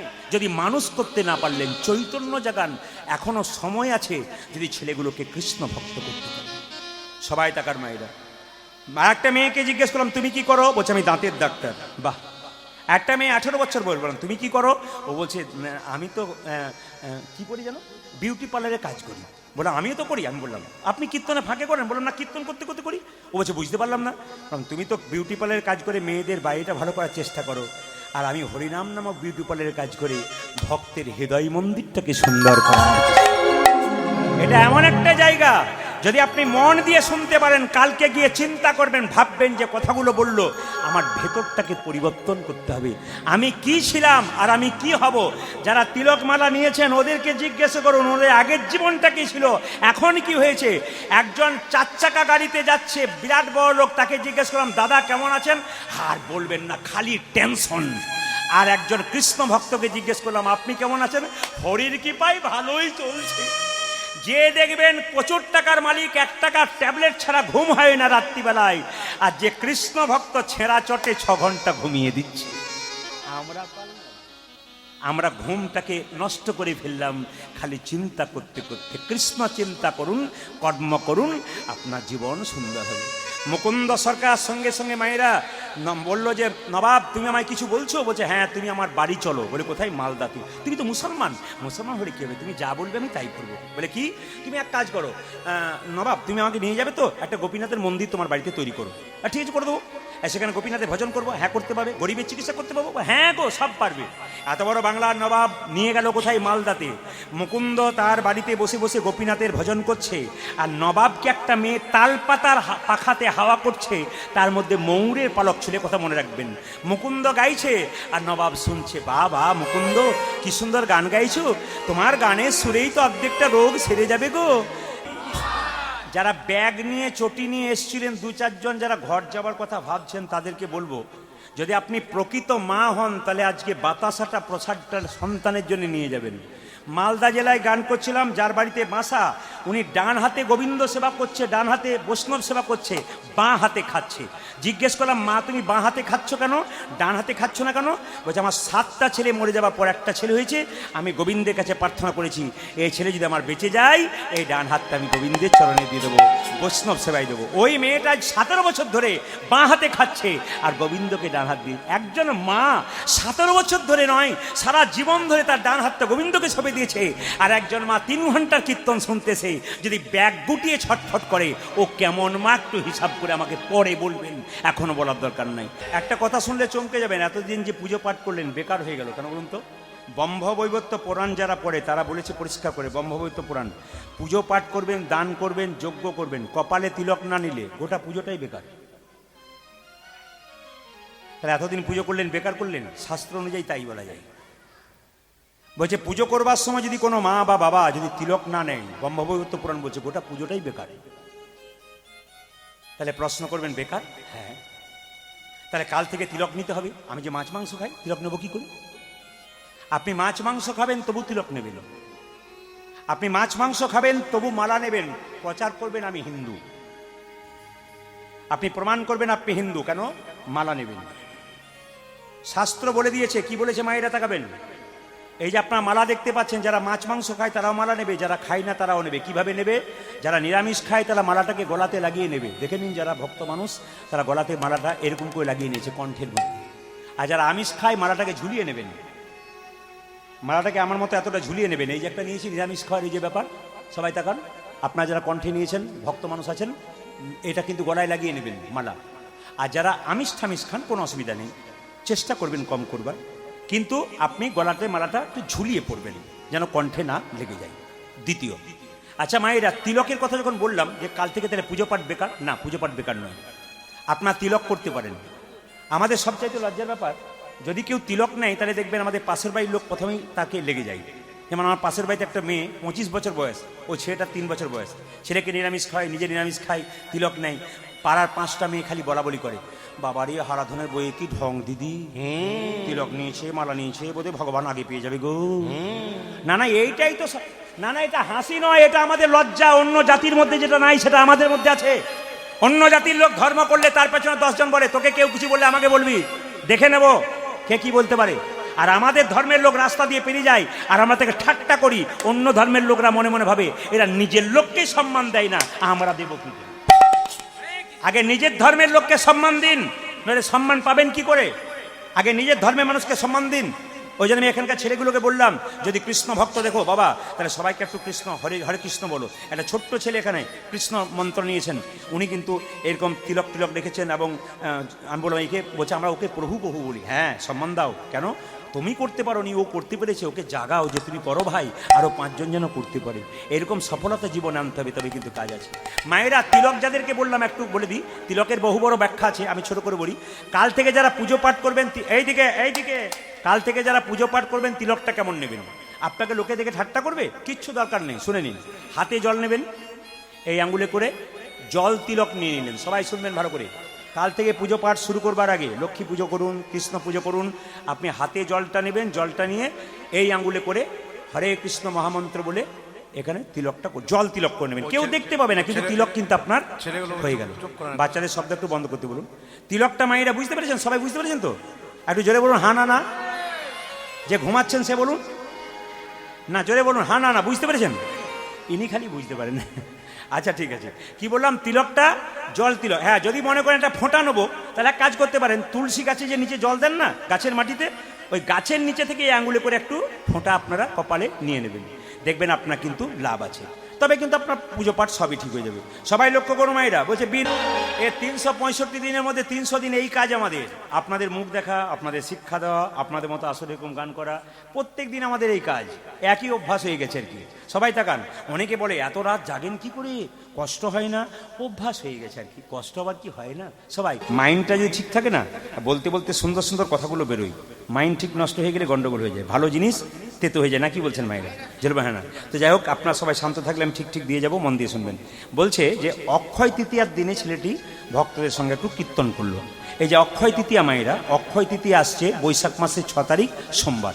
অক্ষয় তৃতীয়া কেন বাবারা সবাই জেনে নিন, সেদিন কিন্তু মা গঙ্গা পৃথিবীতে অবতরণ করেছিলেন। কোন দিন জোরে বলুন, নাম করুন। অক্ষয় তৃতীয়া। আচ্ছা, জগন্নাথ দেবের যে রথ প্রথম তৈরি হয়েছিল কোন দিন? অক্ষয় তৃতীয়ার দিন। আচ্ছা, দ্রৌপদীর যে বস্ত্রণ হয়েছিল, ভগবান তার লজ্জা নিবারণ করেছিল কোন দিন? অক্ষয় তৃতীয়ার দিন। ভক্ত সুদামাকে ভগবান কৃষ্ণ কৃপা করলো, কুঁড়ে ঘরটা বিরাট বড় দালান ঘর হলো, আশীর্বাদ করলো কোন দিন জোরে বলুন? সেটা হচ্ছে ওই দিন। আর দ্বিতীয়ত দেখবেন, ভীষ্ম সরসজ্জায় ছিল না বাবা, জোরে বলুন হ্যাঁ না? কতদিন ছিল? 58 দিন ছিল। 58 দিন, 58 ডেজ। তাই 58 দিন ছিল। দেহ রেখেছিল কোন দিন? অক্ষয় তৃতীয়ার দিন। মহাভারত রচনা কোন দিন শুরু হয়েছিল? অক্ষয় তৃতীয়ার দিন। ত্রেতা যুগের সূচনা কোন দিন হয়েছিল? অক্ষয় তৃতীয়ার দিন। সত্য যুগের সূচনা কখন হয়েছিল? অক্ষয় তৃতীয়ার দিনটা এত পবিত্র দিন হিন্দু সমাজের জন্যে। ওই জন্য প্রত্যেকে যারা কীর্তন শুনতে এসছেন, আমার মায়ের মতো যারা আছেন, বোনের মতো যারা আছেন, আমার ভাই দাদার মতো বাবারা তো আছেন, যারা বৈষ্ণব ভক্ত তারা তো মানেন, আর এখানে যারা কৃষ্ণ ভক্ত তারা মানেন। অক্ষয় তৃতীয়ার দিন হচ্ছে প্রতিজ্ঞার দিন। আপনারা প্রতিজ্ঞা করুন, আমার জীবনটা সেদিন থেকে সুন্দর করব, আমি জীবন চেঞ্জ করব। যেমন আমার জীবনের কথা বলি, আমি কোনো জিনিসে পরিবর্তন ঘটাবো যখন ভাবি, তখন মনে মনে সিদ্ধান্ত নিই এই দিন থেকে আমি শুরু করব এই কাজটা করতে, ওইটাকে যেন লংজিভিটি করতে পারি। তাই যেমন একাদশী যখন আমি প্রথম করেছিলাম, তার আগে সিদ্ধান্ত নিয়েছিলাম যে এই উত্থান একাদশী থেকে কিন্তু আমি একাদশী শুরু করবো তো করবোই, আর কোনো সিদ্ধান্তে অটল হবে না। অক্ষয় তৃতীয়ার দিন থেকে প্রতিজ্ঞা করবেন। কি প্রতিজ্ঞা করবেন? আমি কৃষ্ণ ভক্ত হব, জীবনটা পাল্টাবো, যতটা পারি যা ছিল তার চেয়ে একটু ভালো হবো, আমার ছেলে মেয়েকে কৃষ্ণ ভক্ত করব, আমার স্বামীকে কৃষ্ণ ভক্ত করব। মায়েরা জেনে রাখবেন, একজন স্ত্রী হলো একজন স্বামীর মানসিক রোগের ডাক্তার। খুব ভালো শুনবেন, একজন স্ত্রী হলো একজন স্বামীর মানসিক রোগের ডাক্তার। কেন বলুন তো? দেখবেন কোনো স্বামী যদি উল্টো পাল্টা পথে চলে যায়, স্ত্রীর ভক্তিতে ভালোবাসাতে স্বামীকে কিন্তু সোজা আনতে পারে। এ উদাহরণ পৃথিবীর প্রত্যেকটি জায়গাতে গান করতে গিয়ে, রাজ্যে রাজ্যে, জেলায় জেলায় আমি প্রত্যেক জায়গাতে দেখতে পেলাম কত স্ত্রী তার স্বামীকে পরিবর্তন করতে পারলো। সবাই শুনবেন, একজন স্বামীর মানসিক রোগের ডাক্তার স্ত্রী কেন? সারাদিন স্বামী পরিশ্রম করে এলো, স্ত্রী যদি কি করে মা, তাকে সেবা যত্ন করে, তবে তার ক্লান্তি দূর হয়। স্বামী স্ত্রীর ভালোবাসাটা ভালো রাখুন। আমি আপনাদের বলবো, আপনার মাকে যেমন ভালোবাসবেন, আপনার স্ত্রীকে তেমন ভালোবাসবেন, দুজনকে সমান ভালোবাসবেন, কাউকে কম বেশি নয়। কেন বলুন তো? একজন মা আপনাকে পৃথিবীর বুকে এনেছে, পৃথিবীর আলো দেখিয়েছে রক্তের বান বন্যা বয়ে দিয়ে, আর একজন স্ত্রী তার বাবা মা আত্মীয় স্বজনকে ত্যাগ করে আপনার পাশে এসে দাঁড়িয়েছে। এই দুজনকে সমান সম্মান দিন, কাউকে কম নয়, কাউকে বেশি নয়। খুব কথাগুলো মাথায় রাখবেন। স্ত্রী যদি বেঁকে যায়, তাহলে পুরুষের ক্ষমতা নাই সেই স্ত্রীকে সোজা করতে পারে। আপনার মায়াপুর ইস্কন মন্দিরে যান, দেখবেন শিল প্রভুপাদের নাম শুনেছেন? সবাই জোরে বলুন না? এই শিল প্রভুপাদ খুব কৃষ্ণ ভক্ত ছিল। তার স্ত্রী কি ছিল জানেন? একবারে ভক্ত ছিল না। তো শিল প্রভুপাদ খুব কৃষ্ণ ভক্ত, নিচু তলাতে ক্লাস করতো, ধর্ম শিক্ষা দিত, প্রচুর মানুষকে ধর্মের কথা বলতো, আর উঁচু তলাতে বসে তার স্ত্রী পায়ের ওপর পা দিয়ে চেয়ারে বসে কাপে করে চা খেত। তো একদিন তার স্ত্রীর কাছে গিয়ে প্রভুপাদ বললেন, তুমি তো কৃষ্ণ ভক্ত হলে না, কিন্তু তোমার কাছে একটা প্রশ্ন, এক পেটি গীতা ছিল, গীতা, তো তুমি ওটা কোথায় বিক্রি করলে? কোথায়? আমি তো খুঁজে পাচ্ছি না। ওনার স্ত্রী বললেন, ফেরিওয়ালাদের বিক্রি করে দিয়েছি। কেন? চা পাতা কিনে নিয়েছি, আমি চা খাচ্ছি। গীতাটাকে বিক্রি করে চা পাতা খাচ্ছে, চা পাতা কিনে চা খাচ্ছে। প্রভুপাদ বলেছিলেন, তুমি কাকে চাও? টি আর মি, টি আর মি, চা চাও না আমাকে চাও? সঙ্গে সঙ্গে তার স্ত্রী বলেছিল, টি নট ইউ, টি নট ইউ, আমি চাই, আমি তোমাকে চাই না। সেদিন থেকে ছিল প্রভুপাদ স্ত্রীকে ত্যাগ করেছিল। মায়েরা, মা যদি মায়ের মতো না হয় সেই মাকে ত্যাগ করা যায়। ভরত 14 বছর কৈকেয়ীকে মা বলে নাই।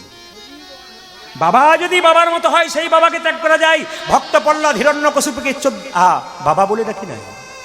গুরু যদি গুরুর মতো না হয় সেই গুরুকে ত্যাগ করা যায়। বলি রাজা শুক্রাচার্যকে ত্যাগ করেছিল। মায়েরা, কৃষ্ণ ভজনের পথে যেই বাধা হোক তাকে ত্যাগ করা যায়, শাস্ত্র বলে দিয়েছে।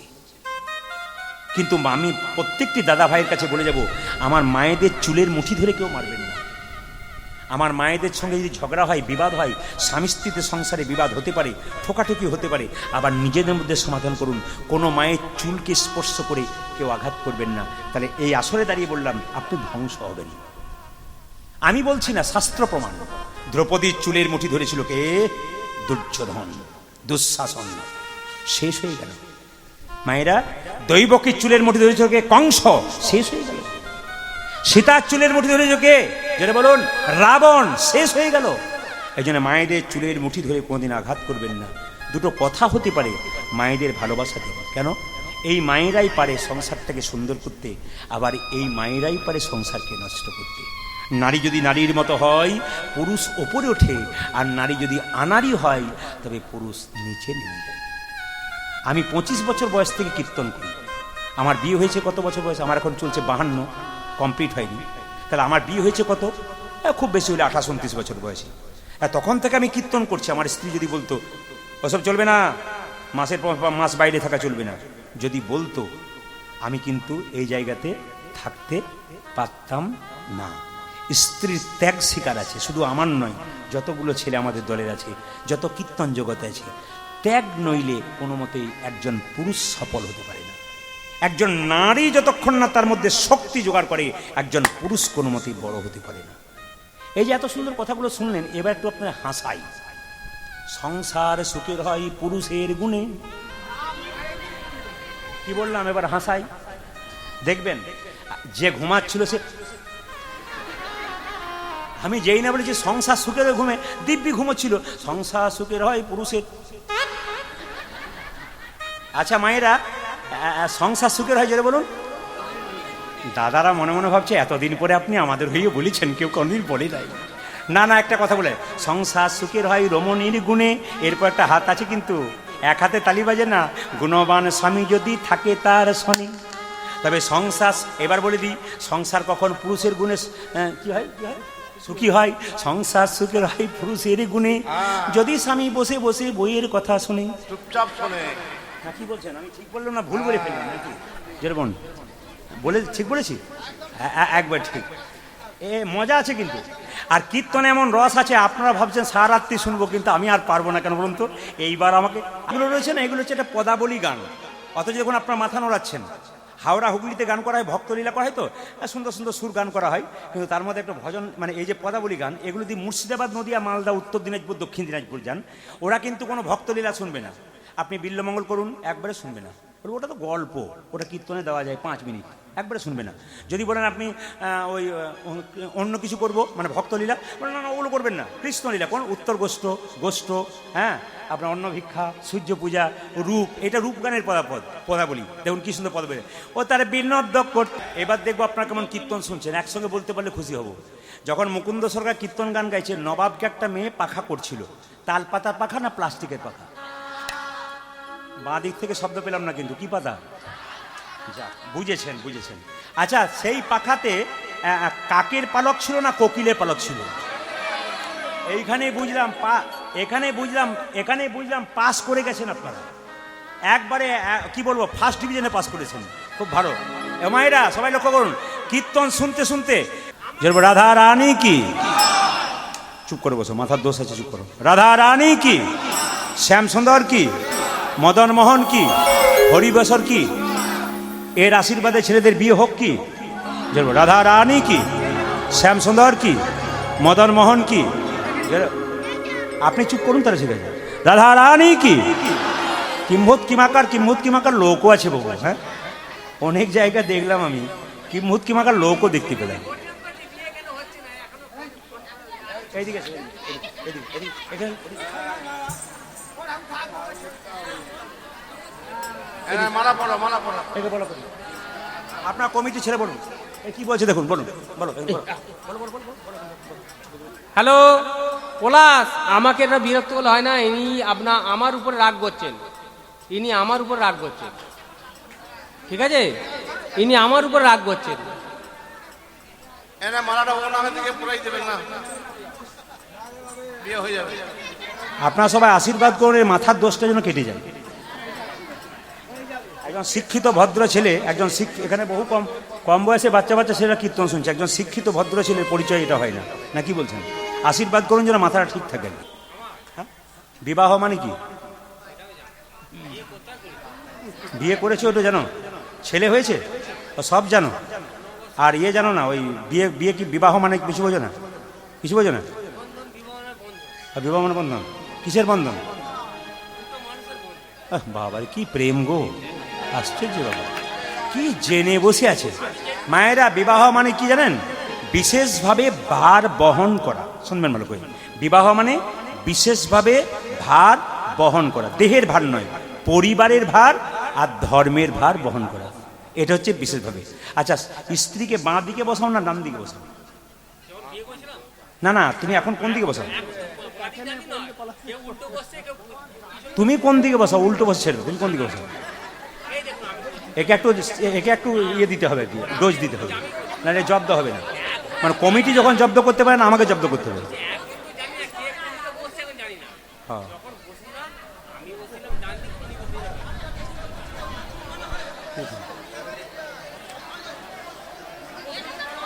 এত হাজার হাজার মানুষ শুনছে, আর তোমার একটু লজ্জা করা দরকার যে এত হাজার মানুষ শুনছে, আর তুমি একটা বাজে বাজে ভক্ত শুনছেন কত। দেখছো কেমন দিচ্ছে তোমাকে? তোমার মান সম্মানটা কোথায় রইলো? তোমার একটা শিক্ষিত ছেলে নাও তুমি, সে ভেতরে তোমার শিক্ষা দীক্ষা নাই। ছি ছি ছি ছি। মায়েরা, কমিটির মধ্যে পরে বলে কি করবে? ওরা বলতে পারছে না, কাল সকালে আবার গন্ডগোল করবে, এই জন্য ওরা বলতে পারছে না। আমি তো বুঝতে পারছি, সব তো ঘরে ঘরে লোক, কি করবেন? কিন্তু এগুলো মাথায় রাখবেন, যদি এরকম করে না, ভালো কীর্তনী আর আসবে না, কিন্তু একবার 100% ভালো কীর্তনী আর কোনদিন এখানে আসবে না। কেন এরা ভালো কীর্তন হচ্ছে, সে সময় দাদা প্রতিবাদ করলেন বলে চুপ করে গেল না, যে কেউ প্রতিবাদ দাদা করলেন বলে চুপ করে গেল, তাছাড়া কেউ কেউ প্রতিবাদ করছে না, অথচ এখানে ইয়ে করছে, এই ছেলে জন্ম নিল, নাম রাখলো কি? রঘুনন্দন। আচ্ছা বাবা, কিছু মনে করবেন না। এই যে কীর্তন হচ্ছে এখানে, শুধুমাত্র গ্রামের মানুষ কীর্তন শুনছে তা নয়, পার্শ্ববর্তী গ্রাম থেকে অনেক ভদ্র ভক্তরা এসছেন। ওনারা কিন্তু বাড়িতে গিয়ে বলবেন যে এমন একটা আসর গেলাম যেখানে প্রতিবাদ করতে পারছে না। আপনারা যখন কীর্তন করাবেন, অনুষ্ঠান যখন মিটিং করবেন, কমিটির কাছে নির্দেশ হইল, মিটিংয়ের আগে বলবেন, যদি কেউ কমিটির মধ্যে থেকে ফালতু বক্তব্য রাখবি, উল্টো পাল্টা করবি, কীর্তন করা আমরা বন্ধ করে দেবো। আপনারা সেই প্রতিবাদটা যদি করতে না পারেন, তাহলে এরকমই চলবে কিন্তু আপনাদের, অথচ আপনাদের মান সম্মানটা নষ্ট হবে। কেন? পার্শ্ববর্তী বাইরে থেকে যারা ভক্ত এসছে তারা কিন্তু বিরক্ত হচ্ছেন। কেন বলুন তো? একটা সুন্দর পরিপূর্ণ আসর, সে আসরে এরকমভাবে চিৎকার চেঁচামেচি, এতে কিন্তু এরা খুব খুশি হচ্ছে না। এই জন্য এদেরকে খুশি করতে গেলে আপনাদের কিছু শক্তি দরকার আছে, ডাঁটের দরকার। আমাদের ওদিকে যদি হতো না, এখনই কি যে অবস্থা হতো, টেনে নিয়ে গিয়ে সাইজটা মানে বুঝিয়ে দিত যে হ্যাঁ কী জিনিস বটে।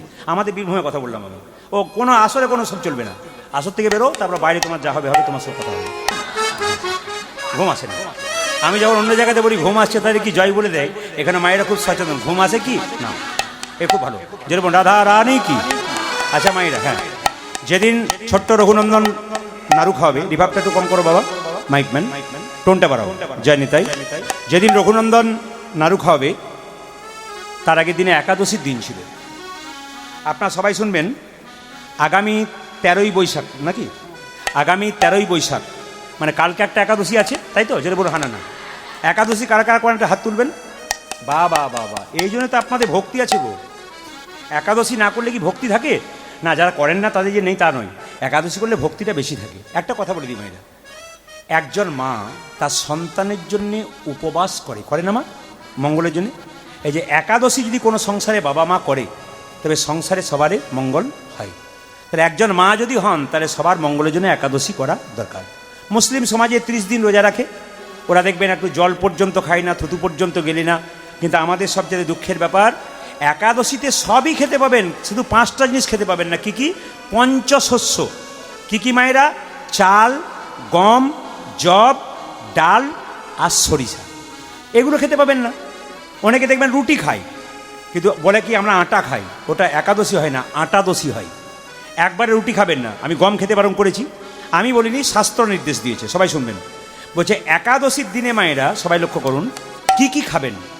আপনি কাঁচা কলা, কাঁচা পেঁপে, আলু, কুমড়ো দিয়ে একটা সবজি করতে পারেন। এতে কাঁচা লবণ দেবেন না, এতে সন্দক লবণ দেবেন। কি বললাম মায়েরা? সন্দক লবণ। তেল কিন্তু মায়েরা সাদা তেল নয়, সূর্যমুখী তেল, শুধুমাত্র ওইটা সানফ্লাওয়ার, ওইটা কেবল ব্যবহার করা যায়। সবাই শুনবেন।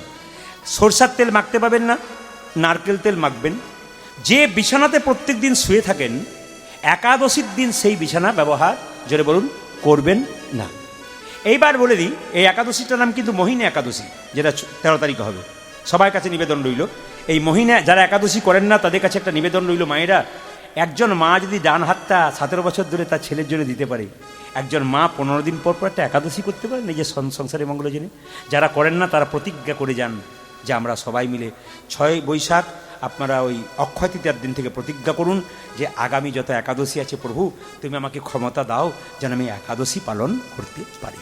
হ্যাঁ, একটা কথা বলি, একাদশীর, হ্যাঁ বাবা এখন পয়সা দিতে হবে না, বসো বসো বসো, একটু পরে।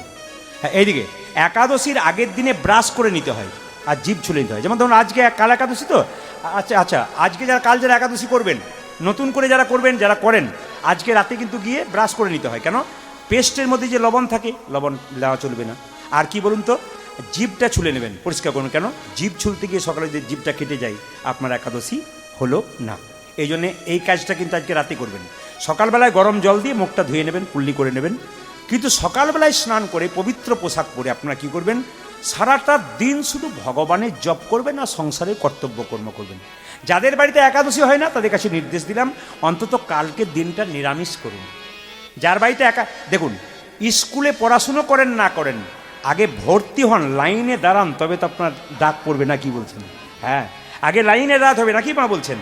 আপনারা যদি কেউ না পারেন, ধরুন আপনার বাড়িতে আপনার স্বামী, অনেকে আমাকে প্রশ্ন করে আমার স্বামী করতে পারেন, আমি হ্যাঁ করতে পারবেন, একাই করুন, পরে আপনার স্বামী করবে। ছেলে মেয়ে যদি করতে চায় বাধা দেবেন না, একবার পরিষ্কার বলবেন হ্যাঁ বাবা করো করো। কেন বলুন তো, ও তো সবই খেতে পাবে, ফল খেতে পাবে, জল খেতে পাবে, শরবত খেতে পাবে, বা একটু সবজি খেতে পাবে, তাহলে কি আছে, অসুবিধা কি? ছেলে বরং কৃষ্ণ ভক্ত হবে, ছেলের বিবেক জন্মাবে, মা বাবাকে উল্টোপাল্টা কথা বলতে পাবে না। তাকে প্রত্যেকদিন তুলসী গাছে জল দেওয়া করান, ছোট্ট বাচ্চার ব্যাগে গীতা ভরে দিন, ওকে পড়াশোনা করবার সময় বলুন গীতাটাকে পড়, যদি পড়তে না পারিস মাথায় একটু ঠেকা, তারপর গীতাটা পড়তে শুরু কর। মায়েরা আপনাদের কাছে নিবেদন রইল, একটু রিভাব দাও হালকা। সবাই লক্ষ্য করুন, দেখবেন টাকার ওপরে যে মানুষের ছবি থাকে মহাপুরুষের, তার নাম কি বলুন তো? গান্ধীজি।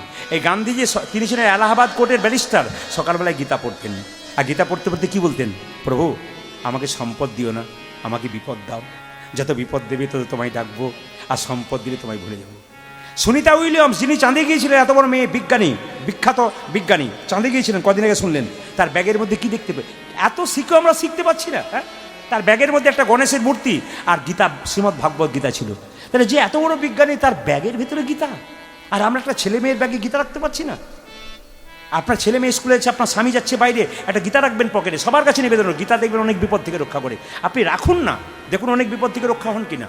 গোবিন্দ যা করা করবেন, কিন্তু আপনি রাখতে চেষ্টা তো আপনাকে করতে হবে, আপনি করুন। দ্বিতীয় কথা বলে দিই বাইরে, সবাই শুনবেন, যে প্রেমানন্দ মহারাজ বৃন্দাবনে দেখবেন 18 বছর ধরে কিডনি দুটো নাই। সবাই শুনেছেন তো মায়েরা? দেখুন তিনি কিন্তু ডায়ালিসিস করছেন, কিন্তু রাধা রাধা নাম জপ করে আছেন। আর শুনলে চমকে যাবেন, বিশ্ববিখ্যাত ক্রিকেটার বিরাট কোহলি এবং তার স্ত্রী অনুষ্কা, কত বয়স, খুব কম বয়স, দুজনে মিলে প্রেমানন্দ মহারাজের চরণে বসে আছে। যার নাকি দেশে দেশে বাড়ি আছে, যার নাকি টাকার কোনো হিসাব নাই। আমাদের দু একটা গাড়ি বা দালান হয়ে গেলে আমরা ভগবানকে ভালোবাসতেই চাই না, কিন্তু উনি দেখুন দেশে দেশে বাড়ি আছে, কত টাকার মালিক কোনো হিসাব নাই। সে প্রেমানন্দ মহারাজের চরণে বসে, কয়েকদিন আগে দেখছিলাম স্বামী স্ত্রীতে তুলসীর মালা প্রেমানন্দ মহারাজের কাছ থেকে গলায় পড়ল। এত বড় বিশ্ববিখ্যাত ক্রিকেটার যদি দেখাতে পারে যে আমি গলাই মালা নিতে পারি, আমার এত সম্পদ, আর আপনারা সামান্য সম্পদের উপর গোবিন্দকে ভালোবাসতে পারছেন না।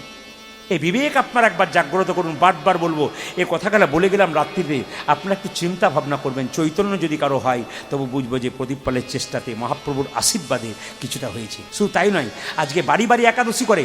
আমি যে একাদশী, আজকে কালকে যে একাদশী, আজকে 100টা ফোন এসছে আমার সকালে, বাবা কাল কী কী খাবো, আপনাকে আজ আমি নতুন শুরু করবো, কাল থেকে আমি কী খাবো। হাজার হাজার মানুষ। আর কী করে শুনলেন? বলছে আপনার কীর্তন শুনে তো শুরু করলাম একাদশী। এই জন্য আমি প্রভুর কাছে প্রার্থনা করি যে আপনাদের সকলের এরকম মতি হোক, আপনারা একাদশী করুন। আচ্ছা, কারা কারা করেন তারা হাত তুলুন। বেশ, এবার তারা হাত তুলেছেন, তুলুন তুলুন, যারা যারা করেন তারা হাত তুলুন।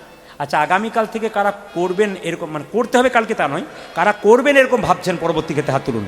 কারা কারা করবেন ভাবছেন আগামীতে, হাত তুলুন, হাত তুলুন, সাহস দিন। আগামীতে যারা যারা করবেন ভাবছেন, হয়তো কালকে পারবেন না কিন্তু করবেন এরকম ভাবনা চিন্তা মাথায় আছে তো, একবার জোরে উলুধ্বনি দিন তাদের জন্য, সবার জন্য তাই করবি। এই জন্য মোহিনী একাদশী আপনারা পালন করুন। ছোট্ট রঘুনন্দন পুজো করছে মায়েরা তার বাবার সঙ্গে, আর ছেলে পুজো করছে। ছেলে বলল, বাবা তুমি তো চিকিৎসা করতে চললে, আমি তো মন্ত্র জানি না। বাবা কি বোঝাচ্ছে দেখুন, মন্তর মন্তর মন্ত্র। শুদ্ধ মন যদি থাকে তাহলে মন্ত্রের দরকার হয় না। ভক্ত প্রহ্লাদ ভগবান ভক্ত প্রহ্লাদ হাতে খেয়েছিল, ধুবে হাতে খেয়েছিল, তোর হাতে খাবে, তুই পুজো কর। ছোট্ট ছেলে মায়ের কাছে গেছে, মা আজকে পুজো আমি করবো। মা বলছে তুই পুজো করতে পারবি, মন্ত্র জানিস? বাবা বলেছে মন্ত্রের দরকার নেই, শুদ্ধ মন থাকলে হবে। তাই নাকি? তোরা বাপ বেটা মিলে যা খুশি তাই করবে। মা রেগে এক থালা নাড়ু দিয়ে দিয়েছে। নাড়ুটা নিয়ে মন্দিরে ছোট্ট রঘু ঢুকেছে মায়েরা। কত বয়স বললাম জোরে বলুন, আর একটু জোরে বলুন, কত বললাম? 5 বছর। আপনাদের বয়স হিসাব করুন, 5 বছর রঘুর বয়স হিসাব করুন। রঘু কেঁদে কেঁদে বলছে, ওগো গোপীনাথ, বাবা তোমাকে কি সুন্দর করে সাজাই, তোমাকে চন্দন দেয় বাবা, কিন্তু আমার চন্দন কেনার পয়সা না। শুনবেন ছোট বাচ্চাটার আকুতি মিনতি, এমনি এমনি কৃষ্ণ পাওয়া যায় না মা। বাবা তোমাকে সুন্দর করে চন্দন দিয়ে সাজিয়ে দেয়, আমার তো চন্দন কেনার পয়সা নাই, আমার কাছে তুলসী পাতা নাই, গঙ্গা জল নাই, তবে কি তোমার ভজনা করতে পারবো না। তবে সাধুগুরু বৈষ্ণবের মুখে শুনেছি, চন্দন কেনারে পয়সা কারো যদি না থাকে, তবে ভক্তি চন্দন গোবিন্দের চরণে দাও। তুলসী পত্র যদি না থাকে, তবে মন তুলসী গোবিন্দের চরণে। গঙ্গা জল যদি না থাকে, গোবিন্দ দুটো নদী দিয়েছে, একটা যমুনা একটা গঙ্গা। এই নয়নের জল যদি তো নিতাই গৌর হরি বলে দিতে পারে, তবে তার গোবিন্দের কৃপা। হ্যাঁ হ্যাঁ, তোমাকে সুন্দর করে সাজাই তো, আমি তোমাকে কিভাবে সাজাবো জানো? কি সুন্দর গাইছিলে।